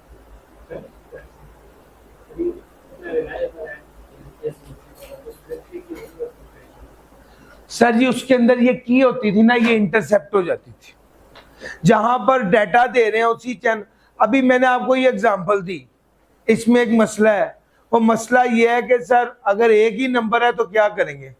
अगर मैं उसी नंबर पे 77 भी लिख रहा हूँ, उसी पे बच्चे को मैसेज भी कर रहा हूँ कि यार डिवाइडेड बाय 7 कर दो, तो ये मैसेज भी उसका अब्बा पढ़ लेगा। सर समझ आ रहा है ना? तो यहाँ पर एक मसला ये था कि वो की जो है ना, अगर वो इंटरसेप्ट हो जाए तो फिर वो डाटा इंक्रिप्टेड नहीं रहता। सर डिजिटल सर्टिफिकेट क्या होता है? सर जी डिजिटल सर्टिफिकेट बेसिकली आपकी आइडेंटिटी को वेरीफाई करता है। आपने अक्सर नोट किया होगा कि ब्लू टिक लगा होता है फेसबुक पे भी और इस पे लिंक्डइन पर भी। इसका मतलब होता है कि इसकी आइडेंटिटी वेरीफाइड है। मैंने अक्सर देखा है कि लोग जनरली काम कर रहे होते हैं, जब उनका अकाउंट बंद होता है या वो हैक होता है तो वो एक नया अकाउंट बनाते हैं, फिर उसके ऊपर ब्लू टिक आ जाता है कि यार ये ऑथेंटिसिटी को वेरीफाई करता है कि ये जेन्युइन बंदा है और ये कोई 2 नंबर अकाउंट नहीं है। बेसिकली वो डिजिटल सर्टिफिकेट होता है। सर जी आप जब बैंकिंग ट्रांजैक्शन करते हैं तो बैंक को कैसे पता चलता है ये आप ही हैं? सर जी लॉगिन आईडी और पासवर्ड आपके पास और किसी के पास नहीं, इससे पता चलता है। आपने अक्सर नोट किया हो जायज कैश में जब आप ट्रांजैक्शन पूरी कर देते हैं और जब वो आप कह देते हैं कि जी ये पैसे सेंड कर दो, उस वक्त वो एकदम पूछता है भी वो 4 हिस्सों पर मुश्तमिल कोड डाले, होता है? सर आप वो डालते हैं, मेरा वो कोड है 1989, ठीक है? तो जब जायज कैश की ट्रांजैक्शन करने के बाद मैं 1989 करता हूं, फिर जाके वो पैसे सेंड करता है, उससे पहले नहीं करता। ये कोड वो दोबारा क्यों पूछ रहा है? वेरीफाई करने के लिए कि ये वही बंदा ही है, आइडेंटिटी को वेरीफाई करने के लिए। बेसिकली इसके लिए मुख्तलिफ आइडेंटिटी की कि ये वही आइडेंटिटी, उसकी एश्योरेंस के लिए मुख्तलिफ इदारे हैं, मुख्तलिफ बॉडीज हैं, उनको कहा जाता है सर्टिफिकेशन अथॉरिटीज, सीएज। और इसमें आमतौर पर डिजीसर्ट, ग्लोबल साइन, लेट्स एनक्रिप्ट और सेक्टिगो, ये 4 मारूफ इदारे हैं। अच्छा जी फायरवॉल क्या है? फायरवॉल की बात हम पहले कर चुके हैं कि एक गार्ड बैठा हुआ है और हर नेटवर्क पर एक ऐसे पॉइंट पर जहां से सारे डाटा ने इन और आउट होना है, वहां पर एक टूल इंस्टॉल कर दिया गया है जिसको फायरवॉल कहते हैं। ये सारे डाटा को देख रहा है, कहां से आ रहा है ये भी देख रहा है, क्या डाटा है ये भी देख रहा है। वो कहता है पुराने दौरों में तो ये मुनासिब ही चलता था, अब इन्होंने इसको अपग्रेड कर दिया है, इसके अंदर नेक्स्ट जनरेशन फायरवॉल इंट्रोड्यूस हो चुका हुआ है। नेक्स्ट जनरेशन फायरवॉल में इंट्रूजन प्रिवेंशन सिस्टम भी है। कौन सा डाटा है इंट्रूडर से आ रहा है तो उसको रोकना या नहीं रोकना। डीप पैकेट इंस्पेक्शन भी है। डीप पैकेट इंस्पेक्शन पता क्या है यार, एनक्रिप्टेड फॉर्म में डाटा को भी ये इंस्पेक्ट कर लेता है, कोई ऐसी चीज तो नहीं है जो नेटवर्क में आके उसमें खराबी का बाइस बनेगी, उसके ऑपरेशन को डिसरप्ट करेगी, और कोई मेलवेयर तो नहीं है सर। ये वो कहते हैं फायरवॉल अब नेक्स्ट जनरेशन फायरवॉल हो चुके हैं, चूंकि इस फायरवॉल के अंदर अब क्या चीज ऐड हो चुकी है, इंट्रूजन डिटेक्शन सिस्टम, और दूसरा deep packet inspection. Intrusion detection system जो इंट्रूडर है उसको रोकती है, और deep packet inspection encrypted form में भी डाटा के पैटर्न्स को असेस कर लेती है कि ये कहीं ऐसा तो नहीं जो नेटवर्क में ऑपरेशंस को डिसरप्ट करेगा या खराब करेगा सर। फिर नीचे उसने कहा दो तरह के फायरवॉल्स हैं, एक होस्ट बेस्ड फायरवॉल है और एक नेटवर्क बेस्ड फायरवॉल है। होस्ट बेस्ड फायरवॉल जो है इंडिविजुअल डिवाइसेस को प्रोटेक्ट करता है, और नेटवर्क बेस्ड फायरवॉल जो है वो एंटायर नेटवर्क को प्रोटेक्ट करता है। सर मैंने आपको ये सारी बातें बड़ी डिटेल में बता दी, फायरवॉल और ये सब। डिटेक्शन एंड मॉनिटरिंग, अभी तक हमने बुनियादी तौर पे ये जो 3-4 कंट्रोल्स पढ़े हैं, ये सारे कंट्रोल्स कौन से कंट्रोल थे, जो के प्रिवेंट करते हैं। अब जो कंट्रोल पढ़ने लगे ये डिटेक्ट करते हैं और मॉनिटर करते हैं। डिटेक्शन क्या है? डिटेक्शन का क्या मतलब है सर? डिटेक्ट करना यानी ये जो सॉफ्टवेयर या जो डाटा आपके पास आया है, जो एप्लीकेशन है, ये क्या कर रही है, रिस्पॉन्ड कैसे कर रही है। सर एंटीवायरस सॉफ्टवेयर हैं जो डिटेक्ट करते हैं। एंटीवायरस सॉफ्टवेयर डिटेक्ट करते हैं, ब्लॉक करते हैं और रिमूव करते हैं मेलवेयर को फ्रॉम द कंप्यूटर। ये बेसिकली आइडेंटिफाई कर लेते हैं कि ये वायरस है, वॉर्म है, ट्रोजन है या अदर मैलिशियस प्रोग्राम है, और इसको फिर रिमूव कर देते हैं। Sir antivirus basically signature based detection है, वो इसके पैटर्न को आइडेंटिफाई कर लेते हैं, डाटा के पैटर्न को कि इसका पैटर्न क्या है, और पैटर्न की बेस पर ये देख लेते हैं कि क्या हमें इसको क्या कहते हैं आइडेंटिफाई करना चाहिए एज अ वायरस या मेलवेयर, और इसको क्या ब्लॉक करना चाहिए। सर वो basically it also uses experimental and behaviour based technique. अच्छा वो जो ऐप है या वो डाटा जब सिस्टम में है तो वो बिहेव किस तरह कर रहा है, क्या वो अपने आप को रेप्लिकेट कर रहा है? यार मेरा पॉइंट समझ आ रहा है? हरकतें कैसी कर रहा है, हरकतों की बेस पे जज किया जाता है। सर वो कहता है ये एंटीवायरस सॉफ्टवेयर एक्सपेरिमेंटल और बिहेवियर बेस्ड टेक्निक के जरिए डिटेक्ट करते हैं। एक तरफ तो हमने उसे बता दिया ना इस तरह का पैटर्न होगा तो आपने उसे सिस्टम के अंदर नहीं आने देना, ब्लॉक कर देना, और एक नया पैटर्न आया है लेकिन उसकी हरकतें ऐसी हैं जिस बेस पर वो आइडेंटिफाई कर लेता है कि ये भी वायरस या मेलवेयर है। Real time scanning check files, अब रियल टाइम में फाइल्स को स्कैन किया जा रहा होता है। जब फाइल्स आपके पास आ रही होती हैं, आप यूएसबी लगाते हैं तो वो आपको पूछता है भाईजान आपने यूएसबी लगाई है, रेकमेंडेड ये है कि इसको स्कैन कर लो, होता है। उसी वक्त आप तो कह देते हैं अभी जरूरत नहीं है, नॉट नाउ, जान छुड़ाई, लेकिन वो असल में स्कैन करते हैं तो वो उसी रियल टाइम में स्कैन कर लेता है कि क्या कोई ऐसी चीज तो नहीं है। सर ईमेल में अगर कोई वायरस आ जाता है या कोई ऐसी चीज आ जाती है जो आपके सिस्टम को इन्फेक्ट कर सके तो वो वहां पर भी एक ऑप्शन होती है कि स्कैन कर लें। तो ये बेसिकली, और बाज़ औक़ात वो स्कैन को स्केड्यूल कर लेते हैं कि आप रेगुलरली स्कैन कर पाए। मॉडर्न एंटीवायरस टूल एआई और मशीन लर्निंग को इस्तेमाल कर लेते हैं सिस्टम के बिहेवियर को एनालाइज करने के लिए। This helps in detecting zero day attack और एडवांस्ड मेलवेयर। तो भैया ये सारी बात असल में किसकी कर रहे हैं आप? एंटीवायरस और एंटी मेलवेयर सॉफ्टवेयर की। सॉफ्टवेयर को मतलब जो अटैक से रोकना है वो प्रिवेंटिव है, वो मैंने बता दिया, एक्सेस कंट्रोल, फायरवॉल, एमएफ और वो सारी चीजें गिनती की आइटम्स हैं सर। आगे चलते हैं, intrusion detection and prevention system. Sir ji मैं इसको समझाने के लिए अक्सर एक मिसाल देता होता हूँ कि सर हमारी शादी में हमने शादी का इवेंट ऑर्गेनाइज किया, फैमिलीज होती हैं, तो एक बंदे को बाहर खड़ा किया होता है जो सिर्फ बैठ के देख रहा होता है कि भाई आप किस तरफ से हो। वो कहते हैं मैं लड़की वालों की तरफ से, वो कहते हैं हकीके का फंक्शन है, लड़की लड़की का तो चक्कर ही नहीं है। तो सर मेरा पॉइंट समझाया, इंट्रूडर ये अजनबी है, इसको डिटेक्ट करना है, ये आएगा उस फंक्शन में खराबी करेगा।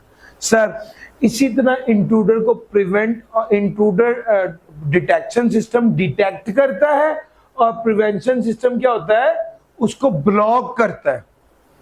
और सर मेरा पॉइंट समझ आ रहा है, इसको ब्लॉक करता है। सर मैं अक्सर आपको मतलब एक और एग्जांपल दूं अगर आप रिलेट कर सकें तो।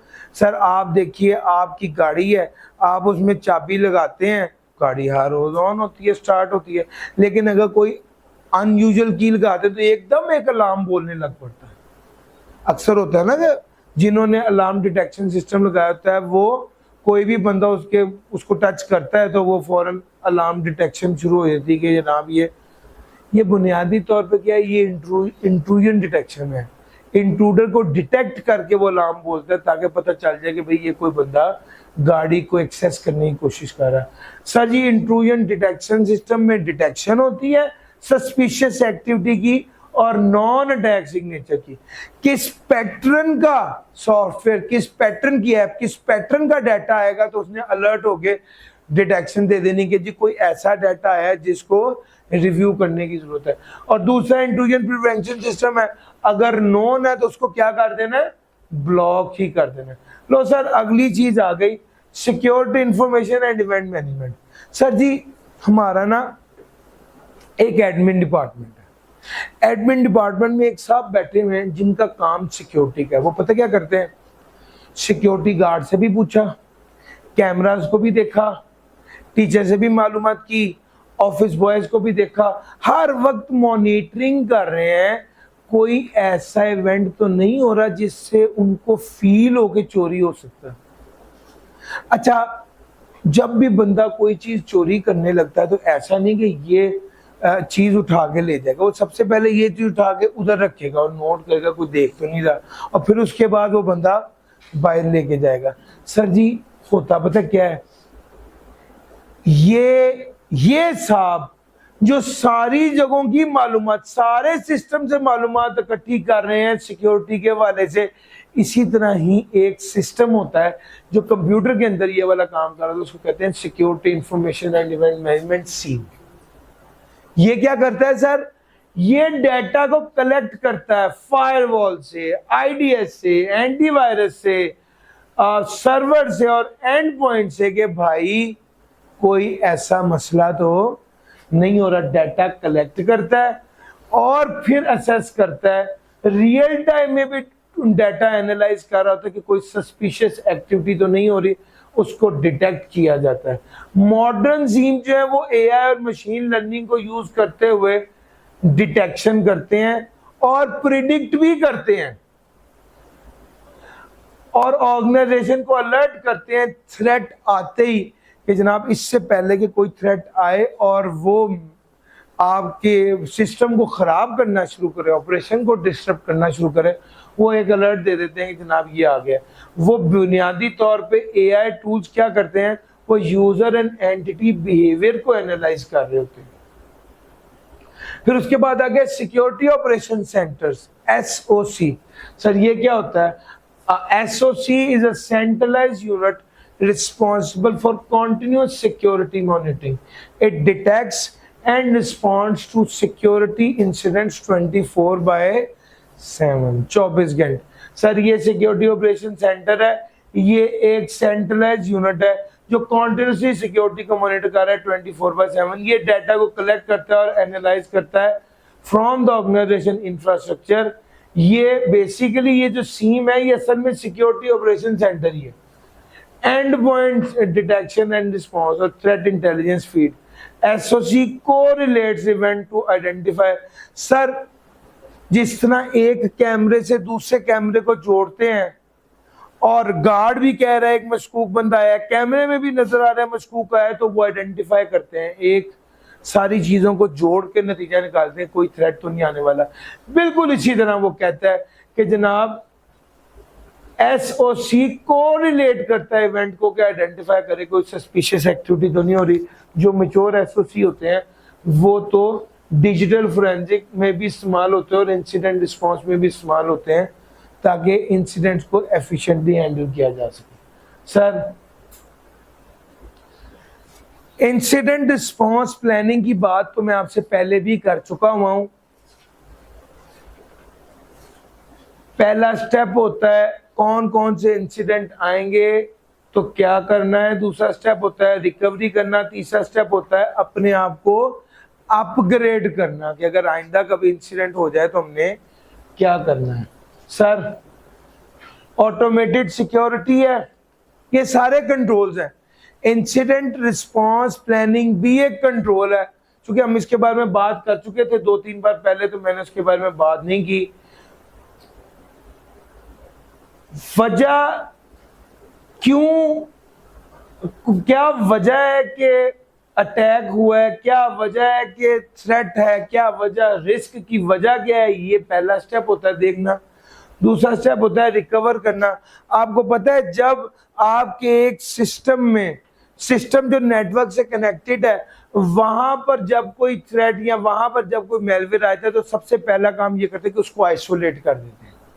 ये बिल्कुल ऐसे ही जैसे जिसको कोविड होता था तो सबसे पहला काम ये करते थे कि यार उस कमरे के अंदर चले जाओ, अब किसी से नहीं जुड़ना, नहीं तो उसको भी हो जाएगा। इसी तरह इसको भी क्या कर देते हैं, आइसोलेट कर देते हैं। तो बुनियादी तौर पे इंसिडेंट हो गया, उस सिस्टम को नेटवर्क से अलग कर दिया, उस सिस्टम को रिपेयर किया, डाटा रिकवर किया, और फिर अगला स्टेप ये होता है कि अपने सिस्टम को इतना बेहतर करने के आइंदा ऐसा इंसिडेंट ना हो। सर जी ऑटोमेटेड सिक्योरिटी के अंदर स्टैंडर्डाइज सिक्योरिटी प्रोटोकॉल्स हैं, यानी अब ऐसी सिक्योरिटी है जिसमें ह्यूमन इन्वॉल्व नहीं, टूल्स हैं जिनके जरिए सिक्योरिटी हो रही है, और उसमें बेसिकली डिटेक्ट कर देते हैं अगर आपका सॉफ्टवेयर आउटडेटेड हो या मिसकॉन्फ़िगरेशन हो। ये स्टैंडर्डाइज सिक्योरिटी प्रोटोकॉल टूल है जिसके जरिए आपके नेटवर्क की वल्नरेबिलिटी हाईलाइट हो जाती है, आपका सॉफ्टवेयर आउटडेटेड है तो हाईलाइट हो जाता है, मिसकॉन्फ़िगरेशन को हाईलाइट कर देते हैं, और कॉन्टिन्यूस मॉनिटरिंग हो रही है। अगर कहीं कोई अटैक, कोई थ्रेट, कोई रिस्क आता है तो उसको आइडेंटिफाई कर दिया जाता है। सर जी अगर एकदम बहुत ज्यादा डाटा एक्सफिल्ट्रेट कहते हैं निकल रहा है, इनफिल्ट्रेट कहते हैं आ रहा है। इनका मतलब होता है सिस्टम के अंदर डाटा डाउनलोड हो रहा है, एक्सफिल्ट्रेशन का मतलब होता है सिस्टम से डाटा जा रहा है। दोनों केसेस में अगर अनयूजुअल है तो इसको हाईलाइट किया जाता है। सर जी एक बड़ी इंपॉर्टेंट और एक डिफरेंट सा डिस्कशन आपके साथ करने लगा हूं, MSSP। ये MSSP क्या होता है? सर हम लोग ना एक बार चोरी हुई, 2 बार चोरी हुई, तंग आ गए। अब पता क्या किया है, हम लोग ना पढ़ाने के एक्सपर्ट हैं, हम लोग CA के एक्सपर्ट हैं, हम लोग को खोजी नहीं है कि हर वक्त ये सोचते रहे कि कहाँ से चोरी होगी और किस तरह होगी। हमने तंग आकर क्या किया, हमने एक सिक्योरिटी कंपनी के पास गए हैं और उन्हें कहा कि हमें सिक्योरिटी चाहिए 24/7। उन्होंने 2 बंदे भेजे हैं, एक सुबह एक शाम, उनके पास लेटेस्ट गने भी हैं, और हर रोज शाम को उनका ऑफिसर आके देखता भी है कि कोई मसला मसाइल तो नहीं। क्या ख्याल है, ये ऑप्शन बेहतर नहीं है? सर ये ऑप्शन सिक्योरिटी के लिए बेहतर है। बिल्कुल यही सब कुछ वर्चुअल दुनिया में भी हो रहा है। कुछ लोग सॉफ्टवेयर डिजाइनर्स हैं, डेवलपर्स हैं, वो कहते हैं यार ऐसी वाला काम करिए कि हर बार यही देखते रहिए कि टैग तो नहीं हो रहा। मेरा पॉइंट समझ आ रहा है? उसके लिए उन्होंने क्या किया होता है, थर्ड पार्टी से कॉन्ट्रैक्ट किया, थर्ड पार्टी से कॉन्ट्रैक्ट किया। उस थर्ड पार्टी को कहते हैं मैनेज सिक्योरिटी सर्विस प्रोवाइडर। ये एक्सपर्ट्स होते हैं, इनके पास एडवांस टूल्स होते हैं, और ये 24/7 प्रोटेक्ट कर पाता है और बहुत कॉस्टली भी नहीं होते यार। वो जो गन है, वो जो टूल्स हैं, वो जो एक्सपर्ट हैं, अगर वो हम खुद खरीदेंगे तो हमें महंगे पड़ेंगे ना। एक कंपनी है जिसने बहुत सी अपने पास वेपन्स भी रखे हुए हैं, एक्सपर्ट्स भी रखे हुए हैं, कमांडो भी रखे हुए हैं, तो वो ज्यादा बेहतर है ना, हमें वो सस्ता पड़ेगा। सर जी ये वाली बात है। 24/7 थ्रेट मॉनिटरिंग, वो क्या क्या सर्विसेज ऑफर करते हैं, फायदा क्या है उनका एमएसएसपी का? 24 घंटे मॉनिटरिंग और response, access to expertise, cost efficient, scalability और compliance support, laws and regulation की कंप्लायंस, ये सारे काम एमएसएसपी प्रोवाइड कर रही है।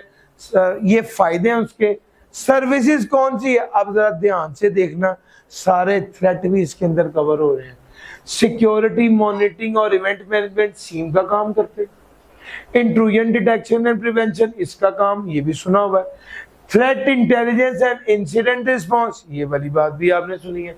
Vulnerability management and patch oversight, कोई कमजोरी है तो उसको देखना और पैच करना। पैच की बात मैंने कल बता दी थी ना sir.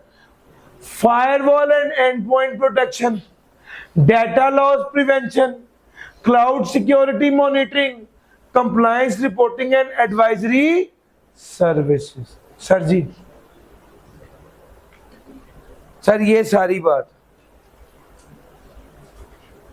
Manage security service provider बड़ा क्रिटिकल रोल प्ले करते हैं। असल में देखो इसमें 2-3 पहलू और हैं।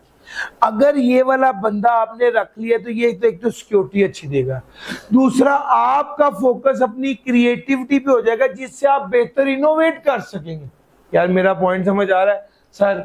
ये इसके कुछ बेनिफिट्स हैं। हमने आपके साथ साइबर सिक्योरिटी से रिलेटेड ये सारी बात और सारे कंट्रोल्स डिस्कस कर लिए। एआई से रिलेटेड कंट्रोल की बात करूं सर, एआई क्या, एआई का मसला था, एआई का मसला था बाइस हो जाता है, तो सर उसने कहा क्या करें, इसका ऑडिट करें और बाइस डिटेक्शन करें। एआई का मसला था अनएथिकल यूज हो रहा है, तो क्या करें, ऑर्गेनाइजेशन इंप्लीमेंट करके फॉलो करेगी एथिकल एआई। एआई का मसला था कि बाज़ोकात आप उस पर ओवर रिलाई कर देते हैं और वो डिसीजन मेकिंग गलत कर देता है, तो वो कहता है एक बंदा उसके ऊपर रखे, ह्यूमन ओवरसाइट होनी चाहिए। एआई का मसला था ब्लैक बॉक्स प्रॉब्लम, रीजन नहीं बताता। अब नया एआई आया है जो है एक्स एआई, जो आपको एक्सप्लेन भी करता है कि ये मशवरा दे रहा हूं तो क्यों दे रहा हूं। आईओटी का मसला क्या था, सिक्योरिटी का मसला था। उसने कहा सर जी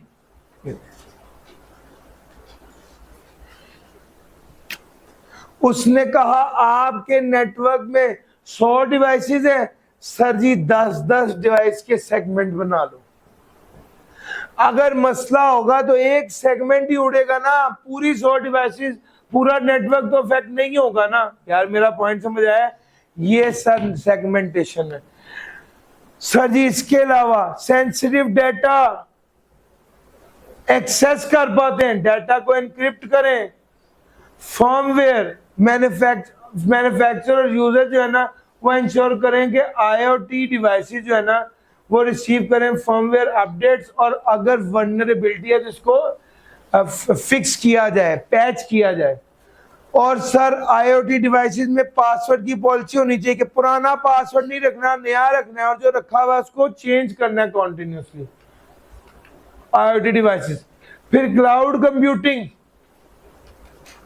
क्लाउड कंप्यूटिंग में उसने कहा था आप क्लाउड के लिए क्या करें, सबसे पहला काम तो थर्ड पार्टी का बंदा रख लें, क्लाउड सिक्योरिटी ब्रोकर, जो कि इंश्योर करे कि क्लाउड आपका ठीक है, डाटा लॉस भी बचाएगा, बिहेवियर से रिलेटेड रिस्क भी देखेगा और विजिबिलिटी भी देखेगा। मल्टी क्लाउड गवर्नेंस, सर जी अगर एक से ज्यादा क्लाउड दिए हुए, सब क्लाउड को मैनेज करना बड़ा मुश्किल हो जाता है, तो सर वो कहते हैं जनाब इसके लिए आप क्या करें, कंसिस्टेंट सिक्योरिटी पॉलिसीज हो सारे क्लाउड के वाले से, ताकि एक्सेस कंट्रोल स्टैंडर्डाइज हो जाए। सर क्लाउड कॉन्फ़िगरेशन का ऑडिट होना चाहिए, क्योंकि क्लाउड मिसकॉन्फ़िगर हो जाता है, डाटा क्या हो जाता है, लीक हो जाता है, पब्लिक हो जाता है, वो नहीं होना चाहिए। सर आपके पास पेपर में भी सवाल एक आया हुआ है पिछले अटेम्प्ट में कि उसने मिसकॉन्फ़िगर कर दिया और आपका डाटा पब्लिक हो गया। सर उसका ऑडिट किया जाएगा। एनक्रिप्शन एंड डाटा मैनेजमेंट, जो डाटा सेंसिटिव है वो एनक्रिप्टेड फॉर्म में होगा और अनऑथराइज्ड बंदा उसको एक्सेस ना कर सके। सर जी एडवांस टेक्नोलॉजीज इन साइबर सिक्योरिटी, अभी मजीद कंट्रोल्स 5 आपको बताने हैं, ये है लेटेस्ट जदीद एडवांस्ड। सबसे पहले डिकॉय सिस्टम आ गया। सर जी अगर मैंने किसी चोर को पकड़ना ना, स्टोरी सुनना, मैंने किसी चोर को पकड़ना है तो एक आसान सा तरीका है, मैं मोटी सी 3-4 किलो की सोने की चेन पकड़ के ना बाहर वॉक करने लग जाऊं। अब जाहिर बात है जो बंदा भी इस मिजाज का होगा वो कहेगा यार मैं इसको गन दिखा के या मैं इसका चोरी कर लूं। जब वो चोरी करने आएगा तो मैंने एक बटन दबाना है तो फौरी तौर पे क्या हो जाएगी, पुलिस आ जाएगी और हम उन चोरों को पकड़ लेंगे। यार मेरा पॉइंट समझ आ रहा है? ये होता है अगले बंदे को डिकॉय सिस्टम, आर्टिफिशियल। अपने सिस्टम को वीक करो, इतना वीक कि दूसरे को देख के लगे कि मैं इसके सिस्टम को पेनिट्रेट कर जाऊंगा, और जब वो पेनिट्रेट करे तो आप उसकी टेक्निक सीख लो कि ये वारदात करता किस तरह, और अपने ओरिजिनल सिस्टम को क्या करो, मजबूत कर लो। यार मेरा पॉइंट समझ आ रहा है? जब वो आप आ जाए गन लेके, आपको तो पता है ये सोना है नहीं, और सर समझ आ रहा है, तो क्या हो जाए, आप उसको वो कर लो, अपने अपने अपने सिस्टम को अपग्रेड कर लो, उसकी टेक्नोलॉजी को बेहतर कर लो, देख के वो चोर किस तरह कार्रवाई कर रहे हैं। सर ये सीन यहाँ पर भी है, इंडस्ट्रियल सेटिंग के अंदर भी ऐसे होता है, डिकॉय सिस्टम बोलते हैं इसको। ये नकल की जाती है एक वीक सिस्टम की, और जो अटैकर्स होते हैं उनको अट्रैक्ट किया जाता है कि वो इस पे अटैक करें ताकि उनकी अप्रोच को देखा जाए और अपने असल सिस्टम को बेहतर किया जाए। सर जी ऑटोमेटेड डिफेंस, अपने स्टैंडर्डाइज्ड प्रोटोकॉल मैंने भी पीछे पढ़ाया, ऑटोमेटेड डिफेंस में वही यहाँ पर रिपीट हो रहा है कि ऑटोमेट करें vulnerability scanning, patch management and configuration monitoring. Sir ये हमारा दूसरा पॉइंट है। सर जी डिजिटल सिग्नेचर, ये वाली बात भी हुई है कि आपकी आइडेंटिटी को वेरीफाई करने के लिए ये बेसिकली क्रिप्टोग्राफी को यूज करते हैं। सर स्मार्टफोन है, उसने कहा स्मार्टफोन भी आज कंप्यूटर ही बन गया हुआ है, इसमें भी सेंसिटिव डाटा होता है, इसमें भी क्रिटिकल एप्लीकेशन की एक्सेस होती है, तो इसके लिए कौन से टूल्स हैं, एनक्रिप्शन, डाटा एनक्रिप्शन के भी टूल हैं, वीपीएन भी है और बायोमेट्रिक ऑथेंटिकेशन भी है ताकि डाटा को प्रोटेक्ट किया जाए। सर जी ये सारी कंट्रोल्स की बातें मैंने आपको चैप्टर नंबर 15 से भी बता दी। अब आ जाएं जरा चैप्टर नंबर 16 की तरफ। हालांकि चैप्टर नंबर 16 मेन कंट्रोल का चैप्टर है। चैप्टर नंबर 16 में 16 जो है वो मेन कंट्रोल का चैप्टर है। सर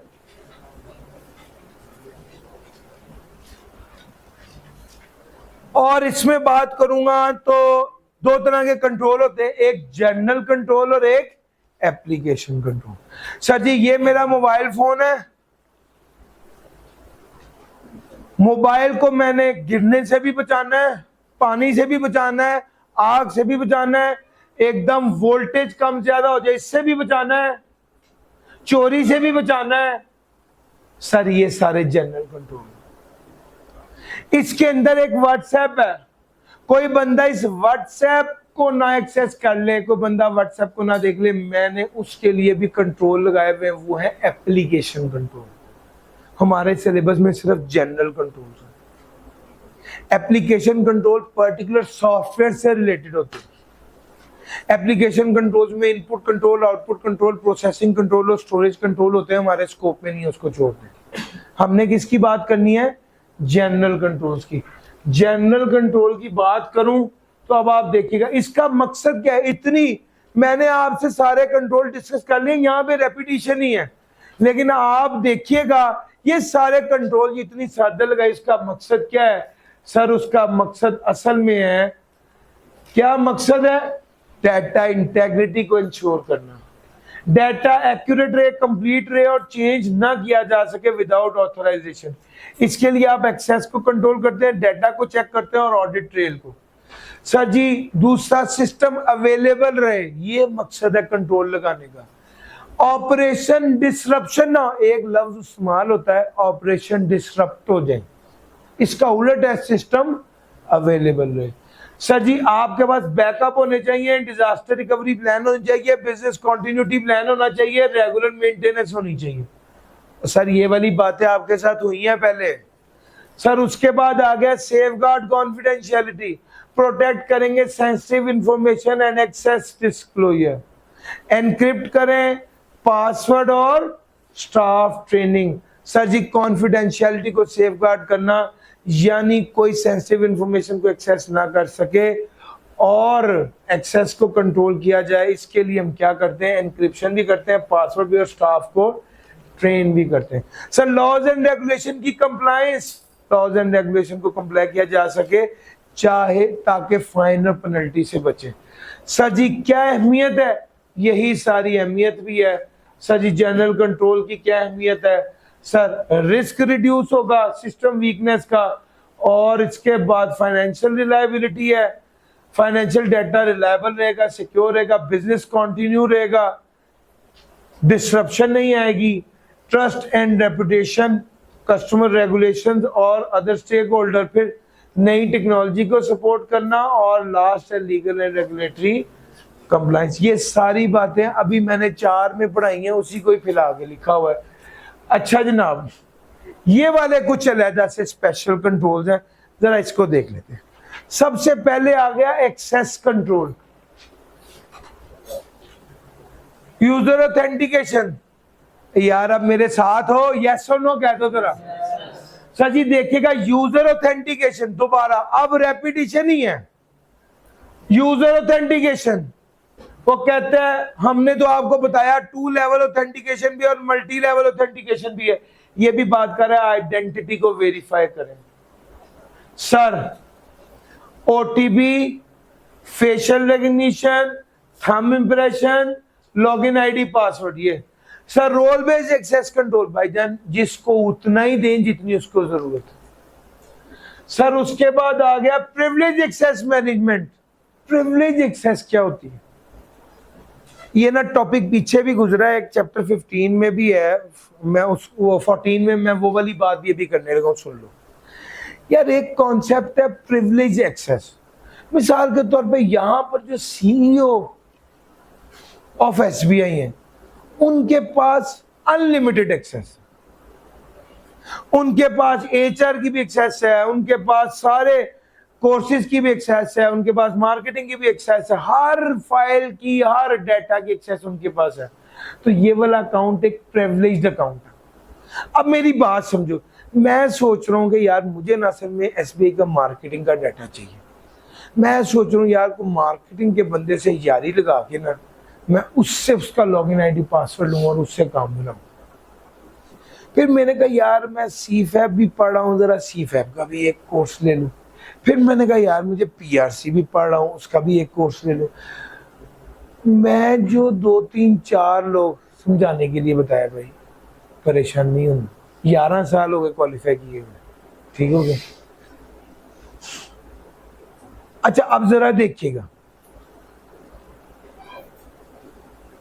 मैं किधर था यार? हाँ मैं कहता मैं सीफैप पढ़ रहा हूँ, लेट से वही तो उसकी बात कर लूं, मैं कैफ पढ़ रहा हूं, मैं उसकी बात कर लूं, मैं पीआरसी पढ़, मैं बजाय के 4 लोगों को केरू डालूं, मैं क्यों ना एक की बंदे का अकाउंट ले लूं, सारा डाटा मेरे हाथ में आ जाए। यार मेरा पॉइंट समझ आ रहा है? सर मैं इसकी मिसाल अक्सर देता होता हूं कि हमारे पास एक बच्चा है, उस मेरे से ही पढ़ रहा था पिछली बार, अल्हम्दुलिल्लाह उसका मेरिट आया है डाटा में, ठीक है। अब उसका डाटा में मेरिट आया तो हमने उसको इनाम के तौर पे कहा कि यार जिस टीचर का तुम्हें कोर्स चाहिए, अनलिमिटेड एक्सेस है, जिस टीचर से मर्जी पढ़ लो, ऑनवर्ड सब्जेक्ट। अब बजाय इसके अगर आपने 2-3 कोर्स खरीदने हैं तो बजाय इसके कि आप किसी एक आध बंदे के साथ, किसी एक के साथ, किसी दूसरे के साथ, किसी तीसरे के साथ ताल्लुक बनाओ, आप उसी को ही जरा पकड़ लो तो काम आसान हो जाएगा। यस और नो? सर ये जो एक्सेस मैनेजमेंट होती है ना, बुनियादी तौर पे वो ये होते हैं कि जो प्रिविलेज अकाउंट होते हैं ना, उनकी एक्सेस को भी मैनेज करना होता है, उनकी एक्टिविटी को ऑब्जर्व किया जा रहा होता है। और भाई लॉगिन आईडी पासवर्ड डालोगे रिकॉर्डिंग शुरू हो जाएगी, स्क्रीन रिकॉर्ड होती है, इस बंदे ने क्या क्या चीज खोली, कहां कहां पर क्लिक किया, पूरी लॉगिंग हो रही है। यार जो अब आपने ये स्टोरी तो सुनी, जरा 1 मिनट के लिए सोचो, जिसके पास पाकिस्तान डिफेंस की एक्सेस है, काम सेंसिटिव है, आपको क्या लगता है कि उस बंदे की लॉगिंग नहीं हो रही, उस बंदे का चेक नहीं हो रहा कि इसने किस टाइम पे लॉगिन किया और क्या चीज खोली और क्यों खोली और किस वक्त घर गया, एक एक चीज। सर मेरा पॉइंट समझ आ रहा है? सर ये है बुनियादी तौर पे ये है प्रिविलेज एक्सेस मैनेजमेंट का मतलब है कि user with the high level access को मैनेज करना कि मिसयूज ना हो जाए। एक तो वो खुद 2 नंबरी कर दे तो बड़ी मुसीबत है, दूसरा वो खुद 2 नंबरी नहीं करता बल्कि कोई दूसरा बंदा उसका अकाउंट हैक कर ले तो भी मसला है। यार मेरा पॉइंट समझ आ रहा है? आपने जो 4 अकाउंट हैक करने, आप एक ही की बंदे का अकाउंट हैक करें। और सर समझ आ गई? ये है sir ji, a hospital restricts which IT administration can access and modify patient record। समझ गए सर? सर जी उसके बाद ये मैंने आपसे एक्सेस कंट्रोल की सारी बात की है और इसमें मैंने आपको चैप्टर 14 में पिम्स प्रिविलेज आइडेंटिटी मैनेजमेंट और प्रिविलेज एक्सेस मैनेजमेंट वो वाली बात भी कर दी है। अकाउंट बनाना, this is privilege identity management, privilege account बनाना। प्रिविलेज एक्सेस मैनेजमेंट है कि उस अकाउंट ने किस किस चीज को एक्सेस किया, उसके एक्सेस को मैनेज करना। यार मेरा पॉइंट समझ आ रहा है? लो सर, उसके बाद आ गया चेंज मैनेजमेंट कंट्रोल। सर जी याद रखिएगा चेंज के ना कुछ उसूल होते हैं। आपने चेंज क्यों की, किसने चेंज की, किसने चेंज को अप्रूव किया, चेंज होने के बाद कोई खराबी तो नहीं हुई, किसने इसको चेक किया, चेंज क्या प्रॉपर डॉक्यूमेंट हुई, चेंज किसने डॉक्यूमेंट की, किस तारीख को चेंज हुई। सर जी चेंज ऐसे नहीं हो जाती, सिस्टम के अंदर ये सारे पहलू देखे जाते हैं। चेंज को टेस्ट और वैलिडेट करना होता है और चेंज को डॉक्यूमेंट करना होता है। क्या ये सारी चीजें की change management control. IT operational control. Sir ji operational control में क्या है? Backup and recovery, incident management, system monitoring. यार मेरा पॉइंट समझ आ रहा है? ये सारी बातें वही है, कॉन्टिन्यूसली मॉनिटर करना सिस्टम को, कोई परफॉर्मेंस इशू तो नहीं है। इंसिडेंट अगर आ गया तो उसको आइडेंटिफाई करना, उसको रिपोर्ट करना और उसको रिजॉल्व करना, और regularly backup data and test recovery plan to restore information quickly after failure. Program development control. Program development control, नया प्रोग्राम बन रहा है, भाईजान क्यों बन रहा है, आपकी रिक्वायरमेंट क्या थी और क्या ये वाला प्रोग्राम उस रिक्वायरमेंट को पूरा कर रहा है। पहले तो ये देखेंगे कोई गैप तो नहीं है, दूसरा कोड को रिव्यू करेंगे। तो कोड को रिव्यू करने वाला खुद भी प्रोग्राम डिजाइनर ही होना चाहिए, तो इसको पीयर रिव्यू भी बोलते हैं। और फिर उसके बाद इसको टेस्ट करते हैं। जब भी सिस्टम को टेस्ट करते हैं तो 3 तरह की टेस्टिंग होती है। पहला यूनिट टेस्ट, दूसरा इंटीग्रेशन टेस्ट, तीसरा यूजर एक्सेप्टेंस टेस्ट। ईआरपी पढ़ाऊंगा चैप्टर 7-8 में, वहां पर भी बताऊंगा। सबसे पहले अलग यूनिट को चेक किया जाता है, फिर उसके बाद उसके जोड़ को चेक किया जाता है। यार एक यूनिट ये है, एक यूनिट अलग ये है, फिर उसके जोड़ को चेक करना, इसको कहते हैं इंटीग्रेशन टेस्ट। फिर यूजर एक्सेप्टेंस टेस्ट, जो यूजर है क्या उसकी मर्जी के मुताबिक है ये देखना। ये प्रोग्राम डेवलपमेंट के कंट्रोल हो गए। फिजिकल कंट्रोल तो आपको पता है, गार्ड रखेंगे, बायोमेट्रिक एक्सेस होगी, कैमरास होंगे, एनवायरमेंटल कंट्रोल के लिए बिजली के लिए यूपीएस, एनवायरमेंटल कंट्रोल के लिए हीटर और एसी। फिर एक चीज और है, मैंने आपसे डिस्कस नहीं की भाईजान, एनवायरमेंटल रिस्क में एक रिस्क आता है कि जनाब पानी बढ़ जाएगा। तो जो फ्लड प्रॉन एरिया होते हैं ना, जहां पर फ्लड के आने का खर्चा होता है, वहां पर हमेशा आईटी डिपार्टमेंट पहले फ्लोर पे बनाते हैं, ताकि अगर सैलाब आ भी जाए तो पहले फ्लोर पर, मतलब किसी ने पार्क व्यू में अगर कोई कर रहा है तो वो कम से कम क्या कर ले, पहले फ्लोर पे अपने सिस्टम वगैरह रखें, ये ना हो के सैलाब कैसे हो जाए। Surveillance, CCTV cameras, sir ji physical controls की बात आ गई, sir ji access control, change management, IT operations, program development, physical security control, ये सर इसका सम अप भी है, आपके साथ शेयर हो जाएगा। अच्छा, अब अगला स्टेप है आईटी कंट्रोल्स को इंप्लीमेंट कैसे करना है, लागू कैसे करना है। एक होता है कि बहुत अच्छी बात है यार, हमने कहा कि चोरी का खर्चा है, आपने कहा कि यार गार्ड रख लो, कितना कीमती मशवरा है, लेकिन क्या सिर्फ ये मशवरा काफी है या एक्चुअल में गार्ड रखना भी पड़ेगा? सर एक्चुअल में रखना भी पड़ेगा, उसको कहते हैं इम्प्लीमेंट करना कंट्रोल को। सर आपने कंट्रोल को, रिस्क को असेस करना होता है, कितना रिस्क है, उस बेस पर कंट्रोल को डिजाइन करना होता है, उस बेस पर कंट्रोल को इम्प्लीमेंट करना होता है, और फिर ट्रेनिंग एंड अवेयरनेस होती है, और फिर मॉनिटरिंग होती है। ये कुछ स्टेप्स हैं। सर जी हमें अगर चोरी का खदशा है, रिस्क क्या है? चोरी का रिस्क। कंट्रोल को डिजाइन करेंगे, हमने ये एक मैप बनाया, हमने कहा यार ये लेट से एसबीआई का एक ये वाला गेट है, यहां पर एक गार्ड बैठेगा और एक यहां पर गार्ड बैठेगा। मैंने कंट्रोल को डिजाइन किया।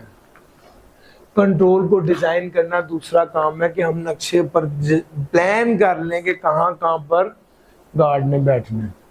तीसरा है इंप्लीमेंट करना। अभी इस वक्त गार्ड सिर्फ यहां पे बैठा हुआ है, यहां पे भी एक्चुअली गार्ड बिठाया जाए, इंप्लीमेंट करना। चौथा है गार्ड को बाकायदा सिखाया जाए कि भाईजान तुम्हारी क्या ड्यूटी है, किस टाइम आना है, किस टाइम जाना है, किस तरह के लोगों से चोरी का खतरा है जिसके हवाले से तुमने अलर्ट रहना। फिर उसके बाद मॉनिटर करना बड़ा जरूरी है। आपने देखा गार्ड डिजाइन भी बड़ा अच्छा किया है, गार्ड मौजूद भी है, फिर भी चोरी हो गई, आपने जाके देखा गार्ड सोया हुआ था। तो कंट्रोल तो डिजाइन भी कर दिया, कंट्रोल इंप्लीमेंट भी किया, कंट्रोल को साथ के साथ क्या भी करना है, मॉनिटरिंग भी करनी है। तो सर ये सारे पहलू हैं, assessment, control design, control implementation, training, और फिर ट्रेनिंग एंड रिव्यू और मॉनिटरिंग। सर रिस्क आइडेंटिफिकेशन में रिस्क को आइडेंटिफाई करते हैं, किस टाइप का रिस्क है, साइबर रिस्क है, फिजिकल, अब आपको रिस्क की सारी टाइप्स पता है सर जी। फिर उसके बाद एनालाइज करते हैं अपनी कमजोरी, अपनी वीकनेसेस कितनी है। आपके सॉफ्टवेयर का मसला है, आपके एक्सेस कंट्रोल्स वीक हैं, आपकी एनक्रिप्शन ठीक नहीं है, आपका सिस्टम अनपैक्ड है, वल्नरेबल है, इसको देखेंगे। और इम्पैक्ट देखेंगे, अगर रिस्क मटेरियलाइज हो गया तो कितना नुकसान होगा, फाइनेंशियल लॉस होगा, ऑपरेशनल लॉस होगा, रेपुटेशनल डैमेज होगा। सर ये सारी चीजों को देखा जाता है। दूसरे नंबर पे आ गया कंट्रोल को डिजाइन करना। आप सेलेक्ट करेंगे टाइप्स ऑफ कंट्रोल, कौन सी टाइप है कंट्रोल की, प्रिवेंटिव कंट्रोल लगाना है, डिटेक्टिव कंट्रोल लगाना है या करेक्टिव कंट्रोल, ये तो पता है ना सर, ये टाइप देखी। फिर उसके बाद आपने कहा कंट्रोल बिजनेस ऑब्जेक्टिव के साथ इनलाइन होना चाहिए। सर जी आपका कंट्रोल बिजनेस ऑब्जेक्टिव्स के साथ इनलाइन होना चाहिए। कुछ रिस्क बहुत से होते हैं, लेकिन आपके लिए कंट्रोल वो वाला होना चाहिए जो आपके बिजनेस को सपोर्ट कर रहा हो। आप मिसाल के तौर पे यूपीएस मैं समझाने के लिए बता रहा हूं, यूपीएस लगना है 15 लाख का और जनरेटर लगना है 2 लाख का। और अगर लाइट चली जाए और जनरेटर ऑन हो जाए तो भी हमारी क्लास चलती रहेगी, हमें प्रॉब्लम नहीं आएगी।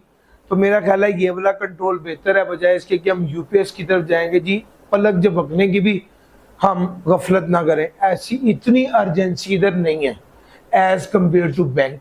बैंक के लिए है, बैंक के लिए अवेलेबिलिटी बहुत जरूरी है, बैंक के लिए अप टाइम बहुत जरूरी है। वहां पर यूपीएस चाहिए, वहां पर सिर्फ जनरेटर से काम नहीं चलेगा। मेरा पॉइंट समझ आ रहा है? तो सर आपको देखना होता है कि आप कंट्रोल कौन से इंप्लीमेंट कर रहे हैं और क्या वो आपके बिजनेस ऑब्जेक्टिव के साथ इनलाइन है। आपको ये भी देखना होता है कंट्रोल पर खर्चा कितना आ रहा है और कंट्रोल से फायदा कितना होना है। सर कॉस्ट बेनिफिट एनालिसिस भी करना होता है। सर तीसरा कंट्रोल को इंप्लीमेंट करना, कंट्रोल लागू भी करना है। एक्चुअल में गार्ड को बुलाकर पिस्टल देकर उसको बिठाना भी है रेलिवेंट जगह पर। सर सिस्टम को डिप्लॉय करना है। डिप्लॉय का क्या मतलब होता है? लागू। सर जी डिप्लॉय को ऐसे समझिए कि फॉर एग्जांपल हमने कहा कि मेरे पास मिस्टर ए, मिस्टर बी और मिस्टर सी है। मैंने कहा मिस्टर ए फ्रंट गेट पर बैठेगा, मिस्टर बी बैक गेट पर बैठेगा, मिस्टर सी छत पे बैठेगा सिक्योरिटी के लिए। ये जो मैंने इनको रवाना किया है ना, इसको कहते हैं डिप्लॉय करना। मेरा पॉइंट समझ आ रहा है? सर डिप्लॉय करेंगे, कंट्रोल सिस्टम को कॉन्फ़िगर करेंगे। कॉन्फ़िगरेशन की सारी स्टोरी मैंने कल सुनाई थी, किस तरह से आप सॉफ्टवेयर में एक्सेस अलाउ करते हैं, किस तरह से मैंने बताया था थंब इंप्रेशन की मशीन को कॉन्फ़िगर किया जाएगा कि वो काबिल इस्तेमाल हो जाए। मेरा पॉइंट समझ आ रहा है? सर इसको कहते हैं डिप्लॉय करना। चेंज मैनेजमेंट, अगर सिस्टम में कोई चेंज आ गया है उसको मैनेज करना। मैंने आपको बता दिया था चेंज क्यों आया, चेंज किसने किया, चेंज को किसने चेक किया, चेंज को किसने अप्रूव किया, वो सारे पहलू देखने होते हैं, चेंज को डॉक्यूमेंट करना होता है। सिस्टम इंटीग्रेशन, कंट्रोल ऐसे होने चाहिए जो आपके एग्जिस्टिंग सिस्टम के साथ इंटीग्रेट हो जाएं। Control should be integrated with existing IT infrastructure in the way that does not disrupt ongoing operations. This may require pilot testing to validate that control work as expected before full deployment. Sir उसके बाद आ गया training and awareness. Sir जी याद रखिएगा, आप अपने driver को BMW दे दें, लेकिन उससे ये ना अंदाजा होगा ये क्या चीज है, तो वो मेरान ज्यादा बेहतर चला लेगा BMW के मुकाबले। सर असल चीज होती है अपने बंदों को जो रिसोर्स दे रहे हैं उन्हें बताएं कि ये क्या है और उन्हें ट्रेन करें, इस्तेमाल करने का तरीका बताएं। सर एक चीज होती है रेजिस्टेंस टू चेंज, आगे आएगा अभी सिस्टम में है 2-3 जगहों पर। लोग ना रेजिस्ट करते हैं नई चीज से। आप मुझे कहेंगे कि सर अब नया दौर आ गया। अब मिसाल के तौर पे जब हम बोर्ड पर पढ़ाते थे और स्लाइड आ गई तो बहुत से टीचर ने कहा अब स्लाइड कौन बनाए, हम तो बोर्ड पे ही पढ़ाएंगे। फिर उन्हें समझाना पड़ता है कि सर जी जब आप बोर्ड पर पढ़ाएंगे तो ज्यादा बेहतर प्रेजेंट हो जाएगा, रिकॉर्डिंग ज्यादा बेहतर हो जाएगी, बच्चों को ज्यादा अच्छा लगेगा। तो फिर वो रेजिस्ट करते हैं लोग चेंज पर, फिर बाद में उन्हें समझाना होता है, अवेयरनेस देनी होती है, तो फिर वो कन्विंस हो जाते हैं। सर जी इसी तरह ही ट्रेनिंग और अवेयरनेस बड़ी ज़रूरी होती है एम्प्लॉयज़ के लिए।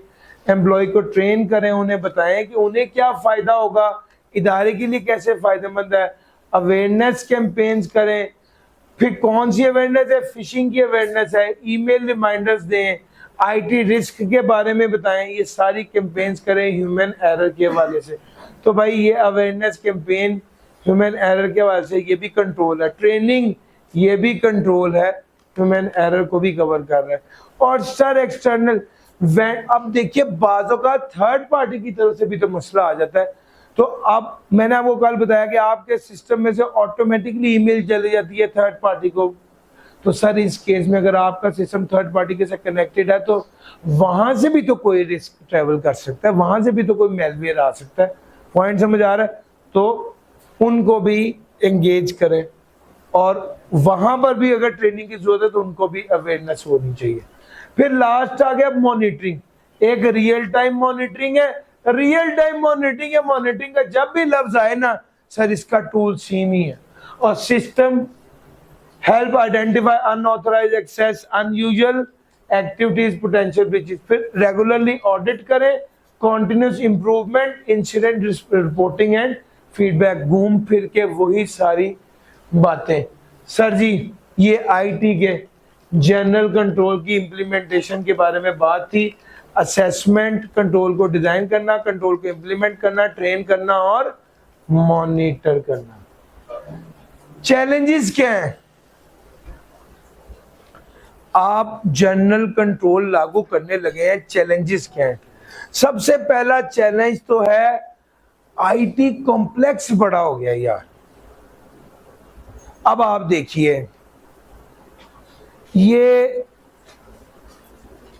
सॉफ्ट, ये कैमरा रिकॉर्ड कर रहा है, कार्ड में रिकॉर्डिंग हो रही है, फिर उसके बाद ये सिस्टम में जाएगा, कार्ड से सिस्टम में आएगा, ये जिस फॉर्मेट में वीडियो रिकॉर्ड हो रही है उस फॉर्मेट को तब्दील किया जाएगा, फिर एडिटिंग होगी, एडिट के बाद जिस फॉर्मेट में रिकॉर्डिंग हो रही है फिर उस फॉर्मेट को अपडेट किया जाएगा।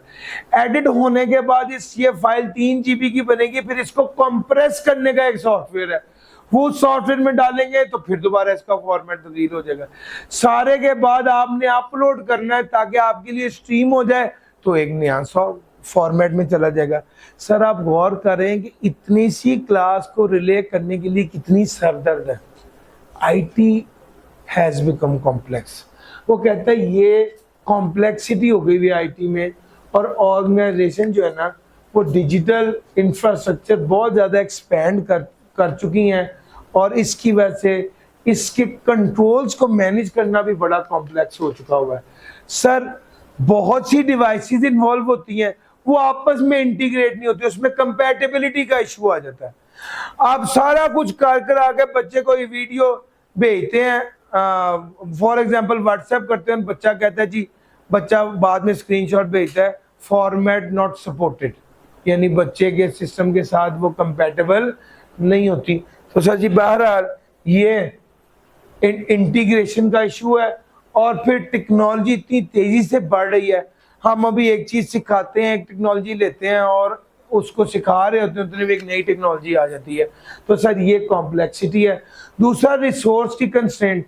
सर जी हर चीज का पैसा लगता है, बंदे जो हायर करने हैं उन्होंने भी पैसा लेना है, कोई सॉफ्टवेयर है, कोई टूल्स हैं, वो भी फ्री नहीं आने, उसके भी पैसे होने, उसकी भी सब्सक्रिप्शन होंगी। तो सबसे पहला मसला तो क्या होता है, खास तौर पे स्मॉल एंड मीडियम एंटरप्राइज के लिए बजट लिमिटेशन बहुत बड़ी लिमिटेशन है। एक्सपर्ट स्टाफ नहीं अवेलेबल होता, जो अवेलेबल होता है वो आपके ऑर्गेनाइजेशन के साथ जेल इन नहीं करता, और आईटी वाले बंदे रूटीन का काम कर रहे होते हैं। इस तरह के इश्यूज जब आते हैं, अनयूजुअल इंसिडेंट होते हैं, तो वो बहुत ओवरबर्डन हो जाते हैं, जिस वजह से लोग आईटी में काम करना पसंद नहीं करते। इन्वॉल्विंग साइबर सिक्योरिटी थ्रेट्स, ये हमारा तीसरा है कि भाई हैकर्स। अब मसला ये है थ्रेट रूटीन में नहीं आ रहे हैं। एक तो आपने अपने सिस्टम को पुराने थ्रेट के अगेंस्ट इक्विप किया, सेट किया, एडजस्ट किया, और थ्रेट नया आ गया। आपका मौजूदा सिस्टम हल्का पड़ गया, नए थ्रेट ने उसको क्या कर दिया, ऑपरेशंस को स्लो डाउन कर दिया या ऑपरेशंस डिसरप्ट कर दिए।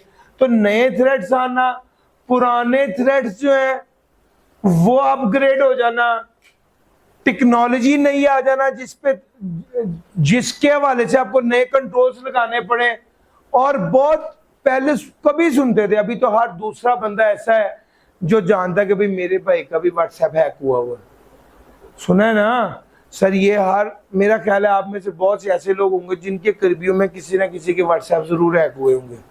अब ये इतना कॉमन हो गया, बहुत ज्यादा कॉमन हो गया, फ्रीक्वेंसी बहुत बढ़ गई है। टेक्नोलॉजी आए रोज नहीं आ रही, जिस वजह से नए कंट्रोल चाहिए, और पुराने, अगर आपके पास सिस्टम पुराना है तो थ्रेट्स नहीं आ रहे हैं, जिस वजह से आपको कंट्रोल्स को अपडेट करना पड़ता है।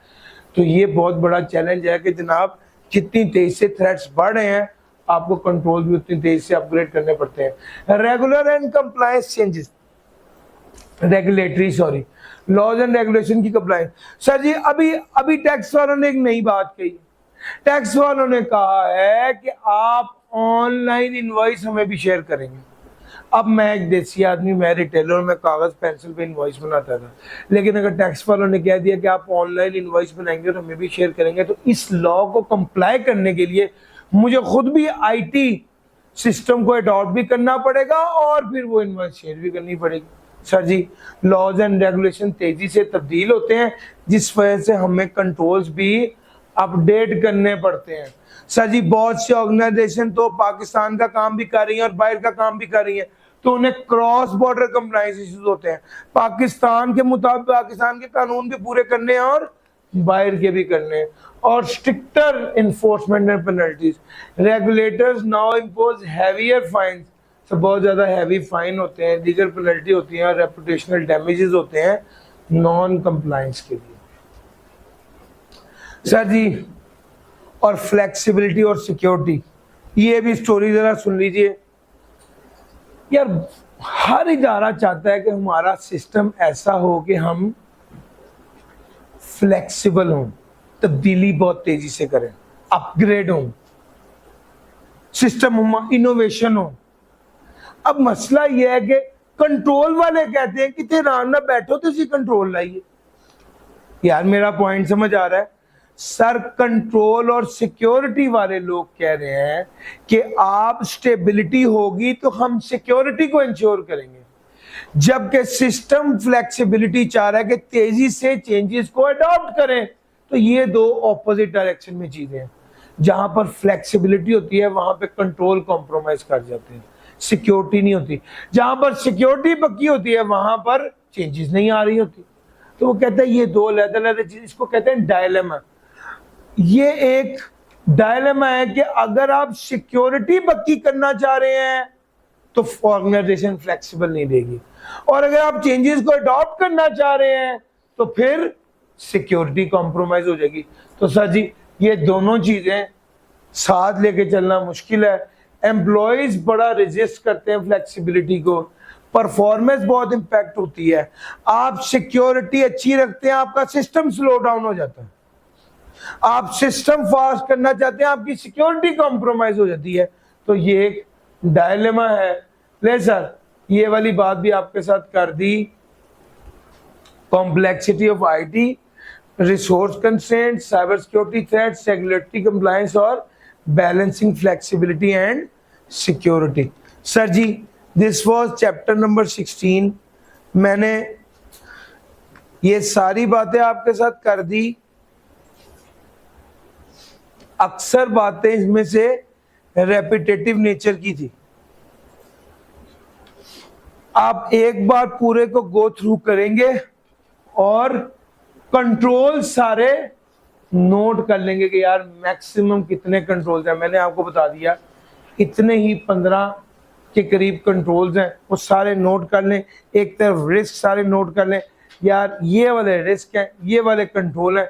इंशाल्लाह मैंने रिस्क वर्कशॉप्स करानी है, उसमें ये सारी मेहनत जो मैं अब कर रहा हूँ वहां पर अप्लाई होगी। आपको बताता चलूं, ऐसे रट्टा लगाने की बजाय आपको वो चीजें सारी समझ होनी चाहिए ताकि सवाल आए तो आपको अप्लाई करना आता हो। और मैं फिर कह रहा हूँ, आज फिर कह रहा हूँ, एक बार जरा पिछले अटेम्प्ट का पेपर तो उठा के देखो, मुझे बताओ आगे के सर मैंने जो पूरा रट्टा लगाया इसका कितना फायदा होगा, मुझे भी पता चले। मैं तो आपको जिस एंगल से पढ़ा रहा हूँ वो बिल्कुल डिफरेंट एंगल है कि यार आपको ये पता चल जाए ये रिस्क है और ये सारे इससे रिलेटेड कंट्रोल्स। डन हो गया सर जी। ये इंशाल्लाह हमने पूरे अप्लाई करने हैं। और आज की आखिरी जो बात है वो कर लें आपसे, और वो है कल आपके साथ बात हो रही थी आईसीटी का रोल इन रिस्क मैनेजमेंट में क्या है। सर जी रिस्क मिटिगेशन टूल कौन से हैं? सर उसने कहा रिस्क मिटिगेशन टूल है encryption, firewall, intrusion prevention system. ये तो बड़ी बात कही है उसने, आपको तो पहले भी पता थी। सर आईटी का क्या रोल है? आईटी फायरवॉल जो है वो क्या करता है? नेटवर्क का अनऑथराइज्ड एक्सेस से रोकता है। एनक्रिप्शन क्या करता है? सेंसिटिव डाटा को अनरीडेबल बनाता है। और आईपीएस क्या करता है? मेलवेयर को न्यूट्रलाइज कर देता है इससे पहले कि वो सिस्टम में डैमेज करे। सर जी दूसरे नंबर पे इंसिडेंट रिस्पांस, इसकी बात भी बड़ी ध्यान से बार बार की है। साइबर सिक्योरिटी इंसिडेंट रिस्पांस क्या करता है? इंश्योर करता है कि एक्शन लिया जाए जैसे ही थ्रेट डिटेक्ट हो। इससे मेलवेयर को डिटेक्ट होता है, फौरी तौर पे एक्शन लिया जाए। जैसा क्या? सिस्टम ऑटोमेटिकली डिस्कनेक्ट कर देता है अफेक्टेड सिस्टम को फ्रॉम द नेटवर्क। ये वाली बात मैंने भी आपको बताई है कि अफेक्टेड सिस्टम को डिस्कनेक्ट कर दिया जाए ताकि दूसरे वाले नेटवर्क, दूसरा नेटवर्क, बाकी नेटवर्क खराब ना हो। सर जी बिजनेस कॉन्टिन्यूटी के बारे में बड़ी डिटेल से बात हुई है। Cloud based disaster recovery solutions है जो डाटा को रेप्लिकेट कर देते हैं ऑफ साइट, और ऑर्गेनाइजेशन डाटा क्विकली रिकवर कर सकता है डिजास्टर या साइबर अटैक के केस में। Sir automated risk control system है। मैं सिर्फ आपके साथ ये वाली लाइनें पढ़ रहा हूं जो आईसीटी वाली हैं, बाकी ये सारी बातें आप कर चुके हैं। सर सेल्फ हीलिंग एक प्रोसेस है जिसके जरिए ऑटोमेटिकली ट्रैफिक को रीरूट कर दिया जाता है। वो कहता है कि भाई अगर आपका यहां पर एक सिस्टम था जो कि खराब हो गया था और आपकी ट्रैफिक ऐसे फ्लो कर रही थी, तो जनाब जैसे ही ये सिस्टम खराब हुआ इसने ट्रैफिक को रीरूट कर दिया, अब ट्रैफिक ऐसे फ्लो हो रही है। और मेरा पॉइंट समझ आ रहा है? सर ये ऑटोमेटेड रिस्क कंट्रोल सिस्टम है, जैसी ही खराबी आएगी आपकी ट्रैफिक का रीरूट कर दिया जाएगा। इसको सेल्फ हीलिंग कहते हैं और ह्यूमन इंटरवेंशन के बगैर ही ये मुमकिन है। अच्छा जी, फिर उसके बाद आ गया था ये सर 3-4 बातें थी जो रिस्क मैनेजमेंट से रिलेटेड थी। मैं निचोड़ क्या आपके साथ डिस्कस करूं? आओ मेरे साथ, सिर्फ 5-7 मिनट मैं लूंगा आपके। मैं चाहता हूं मैं कुछ बातें आपके साथ डिस्कस कर लूं। हमने क्या बातें की हैं इन 2 दिनों में? यार थोड़े अलर्ट हो, करने बात सर, बस इसको कंक्लूड करना है। मैंने आपके साथ रिस्क की बातें की थी। रिस्क क्या है, आईटी रिस्क क्या है, रिस्क क्यों इंपॉर्टेंट है, रिस्क होगा तो क्या हो जाएगा, और फिर उसके बाद 6 तरह के रिस्क एक थे, 4 तरह के रिस्क एक थे, और 5 तरह के रिस्क एक थे। ये चैप्टर 14 था, ये 15 था और ये 17। और मैंने कहा था यार ये वाले सारे रिस्क आपको पता होने चाहिए, याद कर लें, ताकि जब सवाल आए तो आप पता होने से आइडेंटिफाई कर पाएंगे, याद होने से ड्राफ्ट कर पाएंगे। और फिर उसके बाद हमने कंट्रोल की बात की। हमने कहा था रिस्क मैनेजमेंट कह लें, रिस्क मिटिगेशन कह लें, रिस्पॉन्ड टू रिस्क कह लें, कंट्रोल कह लें। सर उसमें सबसे पहले तो वो जो 6 रिस्क थे इससे रिलेटेड कंट्रोल्स हमने डिस्कस किए थे। फिर चैप्टर नंबर 14 में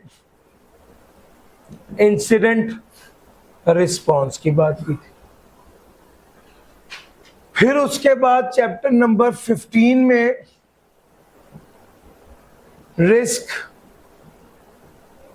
मिटिगेशन स्ट्रेटजीज की बात की थी। और घूम फिर कर चैप्टर नंबर 16 में जनरल कंट्रोल की बात की थी। घूम फिर कर इसमें प्रिवेंटिव कंट्रोल भी थे, डिटेक्टिव कंट्रोल भी थे। घूम फिर कर वही एनक्रिप्शन था, वही फायरवॉल था, वही एक्सेस कंट्रोल था, चाहे वो लॉजिकल एक्सेस हो चाहे वो फिजिकल एक्सेस हो। ये कुछ कंट्रोल थे। उसके अलावा डिजिटल सिग्नेचर था, यार यही कंट्रोल ही थे ना, ये यहां पर भी आए थे, चैप्टर नंबर 15 में भी आए थे, चैप्टर नंबर 16 में भी आए थे। और इसके अलावा कुछ कुछ स्पेसिफिक कंट्रोल भी थे, जैसे एआई से रिलेटेड रिस्क और कंट्रोल थे, फायर क्या नाम है, आईओटी से रिलेटेड रिस्क और कंट्रोल थे, क्लाउड से रिलेटेड रिस्क और कंट्रोल। यार मेरा पॉइंट समझ आया, ये स्पेसिफिक केसेस। उसके अलावा आपने ये वाले जो सारे रिस्क हैं, ये तो आपको कॉन्सेप्चुअली बहुत अच्छे आने चाहिए कि किस मौके पर कौन सा सिनेरियो होगा और कौन सी चीज अप्लाई करनी है। अच्छा, इसके अलावा फिर चैप्टर नंबर 16 में उसने 5 तरह के रिस्क और बोले थे। चैप्टर नंबर 16 में उसने कौन कौन से रिस्क बोले थे सर? चैप्टर 16 में निकालिएगा जरा यूनिट नंबर 4, तो मैंने 5 तरह के रिस्क आपको बताए थे। उसमें भी सबसे पहला एक्सेस कंट्रोल ही था शायद, फिर उसके बाद चेंज मैनेजमेंट था, फिर उसके बाद operational control, development control, physical control. तो ये सारे कंट्रोल्स भी इसके अलावा थे। तो भाई अगर आप इसको असेस करें, जरा एक मिनट किताब दिखाइएगा, इसमें कौन कौन से कंट्रोल्स हैं, इसको थोड़ा सा कैलकुलेट करने लगे तो भाई चैप्टर नंबर 15 की अगर मैं बात करूं तो उसमें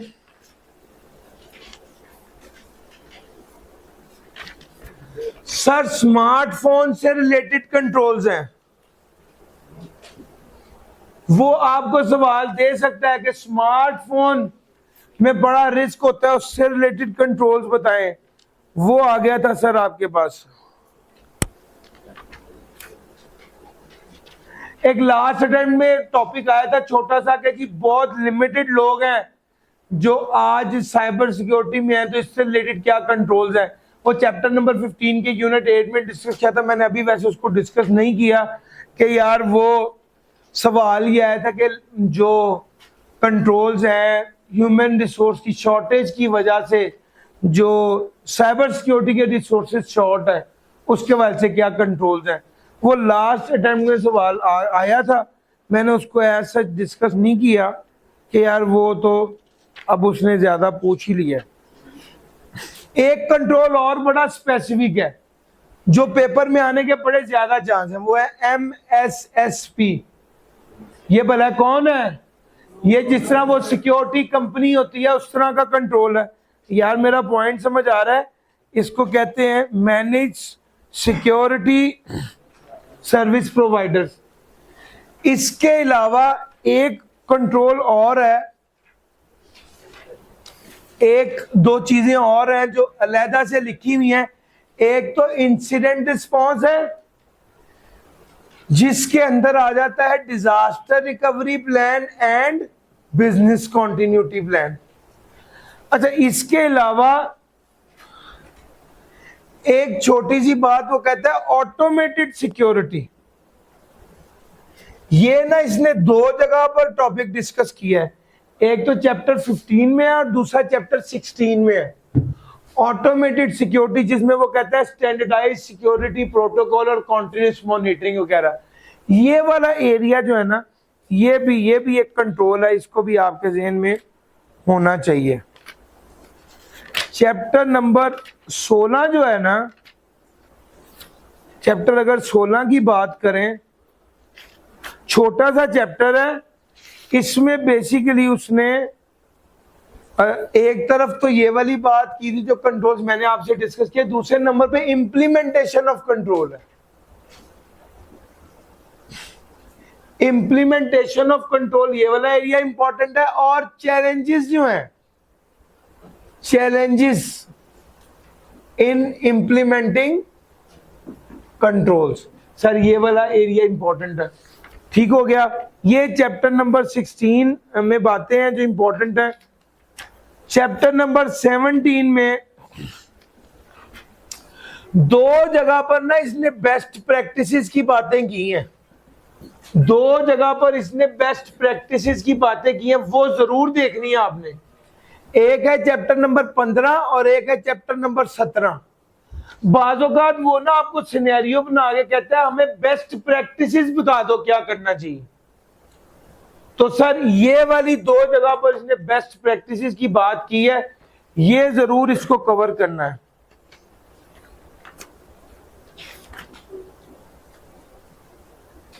बाकी चैप्टर 17 में तो कोई खास चीज नहीं है। इस सब के बाद चैप्टर नंबर 14 का जो लास्ट पार्ट है ना,